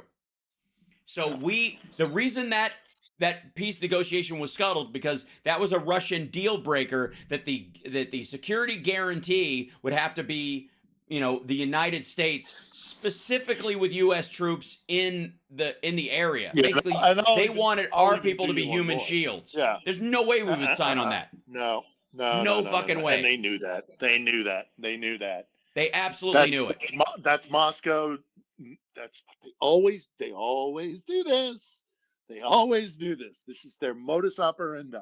They do The it source time of this, and time again. essentially the source of this. They put forward a proposal that they know will be rejected, Mhm. and then they can blame the other side and say, Yes. we're the victims here. We're the ones. They knew that Americans and America would never agree to that. Forget it. Right. I hate that narrative. I hate that Foreign Boris Affairs Johnson and the narrative. New York Times paired up and went through. They went. To shed light on this often overlooked but critical episode in the war, we've examined draft agreements exchanged between the two sides, some of the details which have not been reported previously. We have also conducted interviews with several participants in the talks, as well as with officials serving at the time in key Western governments. These are the ones who were like, what the fuck? No way. And to whom we have granted anonymity in order to discuss sensitive matters. And we've reviewed numerous contemporaneous and more recent interviews with and statements made by Ukrainian and Russian officials who were serving at the time of the talks. Most of these are available on YouTube, but are not in English ones and that thus weren't not really poisoned? known in the West. Finally, we scrutinized the timeline of events from the start of the invasion through the end of May when the talks broke down. When we put all these pieces together, what we found is surprising and could have significant implications for further dramatic efforts to end the war. But the generalized premise is that the United States would not sign off on having military obligations to put our troops in the way of Russian bullets if they stepped over a line, 5 inches, to have basically a And they de knew that. facto They knew Article that. 5, and they knew it, right? That was the primary part of that. The other thing that I always mention, also, by the way, when we talk, and there's a lot of things about that Johnson visit that scuppered, quote unquote, the talks in Istanbul, which were disingenuous anyhow. But that's for another time. The other thing I always point out when people bring this up, Yeah, is that also look at the time frame of when that happened. They were holding the Istanbul, quote unquote, talks yeah, in the immediate aftermath of the liberation of Bucha. mm-hmm. So Ukraine discovers a war crime that the Right. Russian occupying Mass forces graves, literally raped women and committed war children, crimes, rape castrated squads. men, beheaded Yep, civilians. Right. awful, Yeah. disgusting, the worst of the worst. Now let's sit down. Yeah. Right. In the immediate aftermath, when that catastrophe, when the images of that atrocity were very fresh in Ukrainians' minds, and they are still to this day, I'll hasten to add. Right. You really think that the Ukrainian? If I posit that had Zelensky come to some sort of agreement, let's live in fantasy land. Let's say he came to some agreement with the Russians.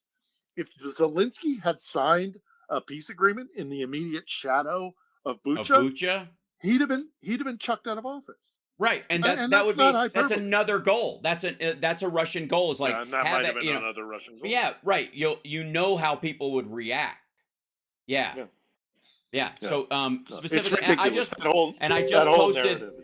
posted the text of the bill in the chat room for everybody, as well as sending it to Phil, so you guys have that. And again, this is the version. This is the version that went through committee and that will be brought to a vote according to what's just been posted. This will come up for a vote on Saturday. This is part of that whole 72 hours to read it. Now, guys. Yeah, right. Yeah, yeah, it's good. Meanwhile, by the way, Trump is very concerned about strikes. They don't have anything to do with Ukraine. They don't have. He's concerned with strikes of jury members. Check out this post. This is from his Telegram, but it's also on his social media. I thought strikes, all caps, were supposed to be unlimited when we were picking our jury. I was told we only had 10, not nearly enough when we were purportedly given the second worst venue in the country. Don't worry, we have the first worst also as the witch hunt continues, election interference. Okay, no one ever told him they had unlimited strikes again. No one, why the fuck would anybody? You could just go, Your Honor, we can't find a jury. We have to strike them all. None of these people, we don't like any of them. I don't know why you would think this. Other than all the times that I have been listening to Glenn Kirshner, it's my understanding that he's kind of in typical Trump fashion. He completely misses the point. But apparently, according to Glenn, if I understand correctly, and I'm no legal eagle, that there is, if you have for cause, you have unlimited. Like if you say, hey, this guy can't serve on the jury because of this reason. Yeah, if you have reasons, yes. But you only have 10. And I forget the without Latin saying why. Term. Yes. Yeah. You could just go, no, I don't have to give you a reason. I don't like the cut of their jib. Right. They're gone. You have 10 of those, but you do have unlimited when it comes to cause. Like if some guy is in the jury box and he says, I hate Trump and I want to make sure that he goes to jail, and I'm going to, no matter what is presented here, this is how I'm going to vote in the jury. Well, then, obviously the defense, Trump's defense is going to go, hey, cause. That's my understanding of things. He's the man's a moron. Yeah. He's falling apart. We are going to put him in the rearview mirror. And when we finally put this ugly chapter in our history behind us, I seriously, honestly hope to God, and I know that I'm I'm sometimes I have blinders on when it comes to things, but again, I'm here for a reason. When we Right. get Trump in the back in the rearview mirror, we have to do a postmortem. We absolutely, and we discussed Yeah. this last week. We have to do a postmortem about Yeah. Russian involvement in 16, about Russian, efforts throughout Yeah. Trump's, legacy, his time on the center stage. Uh, Oh, we yeah. got to wake up to the fact that they have been messing with us for a long, long Right. time. And they're not going to stop because they have no other export. They're only Russia's main export is rat fucking. That's all Yep. they do. Yep. They're trying to rat fuck the world. This is they are trying to 'Cause build the in their world's first mentality- rat fuck empire. That's what this is. Because everything is binary to them. Everything is binary. Yeah, Russian Somebody rat wins, fuckers, somebody as far as loses. yeah. What's bad for you is good for me. What's good for me by default is bad for you, and that's how they Right. see the world. P.S. If I may, Oh. this can we just remember? That's good news. Yeah. Oh, yeah. Let me remind everybody of the timeline around this, which is kind of glorious. Is that the way this will read to the maggot faithful? Is that Mike Johnson on the ropes because Marjorie Taylor Greene is finally coming for him. So he goes down and he kisses Trump's ring. And what happens as soon as he gets back? He puts these bills to the floor. So either Trump told him to, or he went down and lied to Trump's fucking face. There is no other option in what in the weird, bizarro fantasy land these dumb motherfuckers will live in. And it's fucking the fact that if Mike Johnson had just waited a fucking week and waited, he could have, seriously, if this guy had any brains at all, he would have planned this trip for this Friday. Like he would have gone down at night after, because the bills are already out, they're in circulation, everybody will be bitching about him. Then he goes and meets with Trump, and Trump's so fucking stupid, he won't know whether he's supposed to be for it or against it, just like abortion and all that stuff. He just he sticks his finger in the fucking wind, and the smell disgusts him. So, particularly in this situation, this is the image that's going to accompany this bill passing on Saturday. The fact that it's coming to the floor and it's going to be all on both of them. And Marge has already drawn her line in the sand with Trump about this shit. But there is no other way for these assholes to read this. But he went and met with Trump and then brought this shit to the floor. They have to be related. And it's so fucking good. It has nothing, by the way, it isn't related. They didn't talk about this shit. I don't think Trump gives a rat fuck at all about any of this. He doesn't care. But they're going to read it as, oh my God, he went down there and Trump gave him the fucking go-ahead or blessed him like, I will come to you this for me and then I will ask a favor of you. Bullshit. That's what they think. So fucking good. It's woo. Well, I mean, we can't take our foot off the pedal though. We still have to communicate with our elected officials. It's got to pass. So call your reps. Absolutely. Call your reps right now. My rep is a Republican. Especially if your reps are Republican. Because they've got to be worried about their vote. If they're not worried, they'll just they can sit on this shit. Straight up. No, this is a make or break vote for me. Is not that I'm particularly going to vote Republican anyhow, but I made it perfectly clear that if he votes against aid to Ukraine, it's the Democrats could put up Satan, and I would vote against a Republican Phil, that votes down. They have they have. All right. Yeah. Have you not been paying attention? Good God, man. All Democrats are Satan, don't you know? How is it confirmed that the bill will go to the floor Saturday? Yes. They've apparently committed to. That's when and by the way, this might be to try and choke off the Senate from having the ability to make any fixes to it if the Republicans could try and weasel their way in as him protecting his own right flank. That's a possibility. But since Schumer decides whether they're going on recess or not, and the president will absolutely sign it just to get shit out the door, and all the supplemental aspects of it have to pass because they're already behind. This is a military supplemental on top of the stuff that's going to Ukraine for our own troops, for our own military, for everything from the Army and the Marines to fucking Space Force. There's money allocated that's been held back that they have been Tubervilling in terms of the funding that needs to go that way. So it will pass. But if they make any changes, the Senate will go, nope, we want more, and it'll go back, and that will pass. And also, let's also take into consideration that there is no reason on God's green earth now for those who have issue with a bill that gave aid to Israel being tied to aid to Ukraine. If we can, if you know, the people who were reluctant about signing a bill or voting for a bill that would give aid to both Ukraine and Israel, that it made them, you know, go cold feet for any aid. By separating that, there's no reason why Rashida Tlaib cannot vote for a pro-Ukraine aid package now. So I see good news is I suspect that the Democrats will walk in lockstep when it comes to Ukraine aid if it's not tied to Israeli aid. And I think there are massive numbers of Republicans who, again, let's remember, there's still remnants of that, of the, you know, the knee-jerk anti-Russia crowd in the Republican Party. They'll vote for it. It's gonna pass. It's gonna pass. That's whoo. Well, okay. Now let's put it into application. let's get stuff flowing. You know, as I said earlier, before this wonderful announcement. Again, thank you so much. That's helpful. Is that this will now unshackle and unrestrain Russia, I'm sorry, Ukraine, from using the stockpiles it has. So this is going to, again, let's wait until Saturday. Yep. Don't get ahead of ourselves. Keep pressure on your elected officials, please. Yep.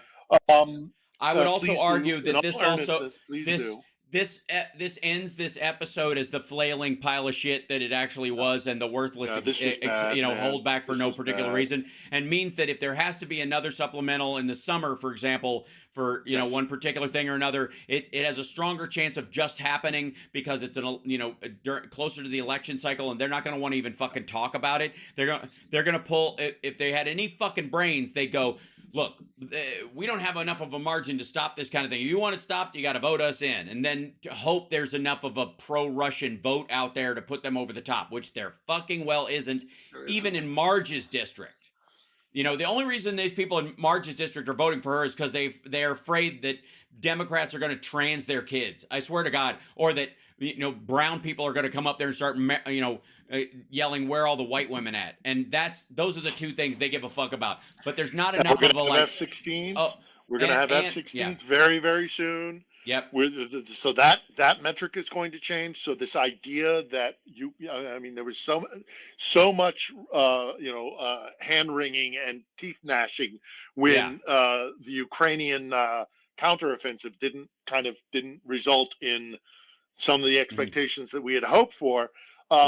Well, that metric has changed. They're getting F-16. One of the biggest problems was the fact that there was no air superiority. One of the biggest problems was that that offensive happened without air cover.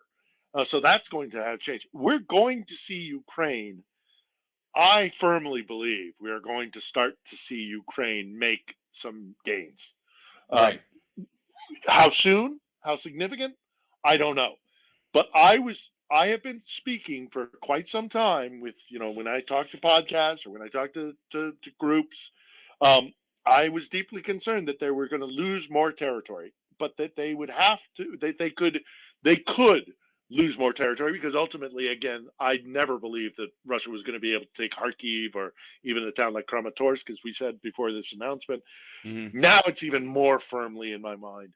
Not only are we not going to see Ukraine losing more territory in any significant way, but we're going to see the momentum shift again. We have seen momentum swing in this war. There have been good times and bad times, and we have just gone through a really bad time, probably one of the worst, save for the very beginning period of the war, the initial onslaught.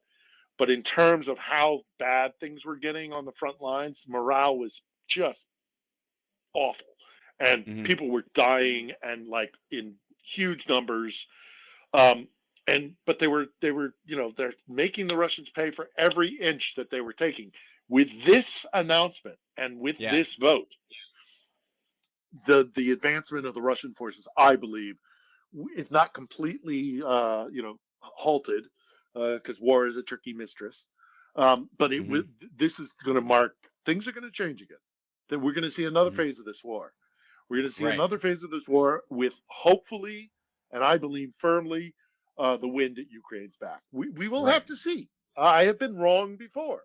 Hmm. I have miscalculated before. Having said that, this was a major reason why the Ukraine armed forces Was of on the back Ukraine foot. Absolutely. were on Yeah. their back foot, Yep. and this is going to change a Yeah. lot. Agreed. And yeah, that is excellent Hmm. news. Cool. It's a But good we way to can't. end the We show today, Yeah, it's a good specifically. way. But keep Yeah. keep calling your elected officials. Let's Absolutely. Make sure. let's get Yeah. this through the goalpost. Yeah, especially letting them know how popular it is amongst like genuine voters, real people, as Yeah. opposed to, the kind of We're gonna have a great ally they here. only hear from a limited jackassery out there, So and it's the, and super the crucial. coverage has been miserable. Yes. International press corps coverage of this war Hmm. by and large has been awful. So we're going to have a great ally here. This country is Hmm. going to be. It's going to be victory in this country and in this conflict. It's going to be Right. a good thing for everybody. So this is great Yes. news. Thank you for Agreed. bringing it to my attention. Yeah, Much absolutely. appreciated. I mean, that 72-hour rule is partly why they put it to the floor, but a lot of this, like trying to separate them out, you're gonna have some of these folks trying to block these bills, and that might be other people telling you that it's gonna go to the floor. That'd be funny. Yeah, it might be. Yeah, yeah, Yeah, yeah, right. yeah. But it is I suspect that might start coming out in heavy. yeah, I certainly hope so. So either way, Yeah, it's going to be well received here. And look, yes. Ukrainians, I know we're wrapping up, but I just Yeah. also want to make this point because it's important. Um, Ukrainians never lost their faith Yeah. in America. I don't Mhm. believe Right. it was tested. It was Hmm. truly tested, and there were people that were angry and frustrated, but Right. never did they um, never did they get to a place where they were had hatred in their heart for America. There's always been gratitude, even if the confusion and frustration, anxiety, all the rest of it. This will be such welcome news, and we are going to have a great ally here, and a great country is going Yep. to be Born born out of here it. very Yeah. soon. Yeah, this is right. This is the Agreed. right thing to do. This is 1776 and the dream of the American Revolution being Hmm. born in a land that has always strove to be a liberal Hmm. democracy. There's been Yep. the roots of democracy have been strong here for a very long time, and it's the right thing for us to do. And it's great news. It's great news. Great. But let's keep Awesome. the pressure Yeah, on yeah. until Saturday. And we'll talk Absolutely. about it So on Saturday on the radio and I show. will keep track of it as the week goes on, and I have no doubt that there's going to be a big flip out on right wing media, especially Yay! on Steve Bannon and Glenn Beck's shows, particularly. They're going to have fucking panic attacks about it, and I mean, Oh yeah, I will be hilarious in dealing with all of them because I can straight up right here next to you say "fuck you" to them, yeah. and The stupid and is a yeah, coming. yep. So, but it will pass in one form or another. And if Yeah, it anything, will. it's not going to be less. It might even be more because the Senate will have kind of the last word. And there are enough. It will if he's going to bring it to the floor once, there's no reason to get the Marges of the world out, with their knives out. Specifically, if he's not going to pass the goddamn thing, you know what I mean? If it's just a joke. Yay! So, yay! Yay! Let that beacon. Hashtag America Let it. rocks. Right. There you go, baby. So America does thanks so rock. much, Phil, and Buddy. I'll talk to you on Saturday, and hopefully we will, Sure will. we'll be able to track the vote as it happens. It'll be a nail biter, but I have no doubt that it will pass. So, I do yeah, too. awesome. All right, thank you, brother. We'll see you Thanks, soon. Be bud. safe. All right. All right, All the best. Thanks, everybody. cheers. Okay, Contact your elected officials. All right. all See you right. later. Thanks, brother. Okay, there you go, folks. Excellent. It was nice to be able to have that moment with Phil and share that with him on the air and share that with you guys today. Again, you know, Oh, it's not. Yeah, they could hear. Yeah, you need a cigarette after that, Phil? I think maybe so. All right. All right. Cheers. So the BS with impeaching Mayorkas, they're trying to. This is their way of drawing attention to the border. I would not worry about that shit at all either. It's a waste of fucking time. Don't let them, you know, hijack your day with their like fucking flailing nonsense. Yeah, it's. And by the way, I have so many videos this afternoon. I'm gonna go get some sleep between now and then, and I'm just gonna start like as early as I can, and just it might be a long one this evening since I missed out on a show yesterday. We have so much to cover.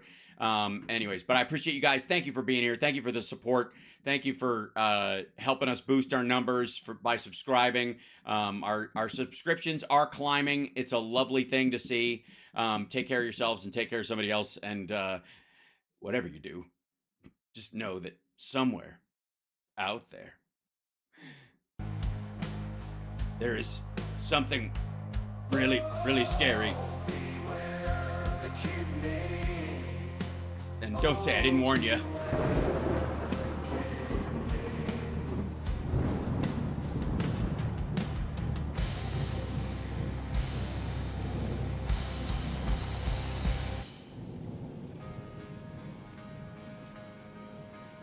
The kidney has a very special place in the heart.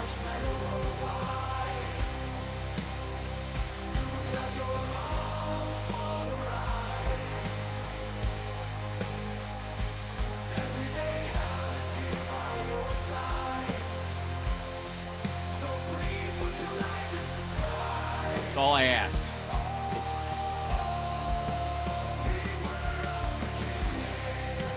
Goddamn right. I know. All right. So I'll see you guys later. I gotta get some rest. This is too much at some point. I got it. Well, I mean, I want to. All right. There was one thing I wanted to say.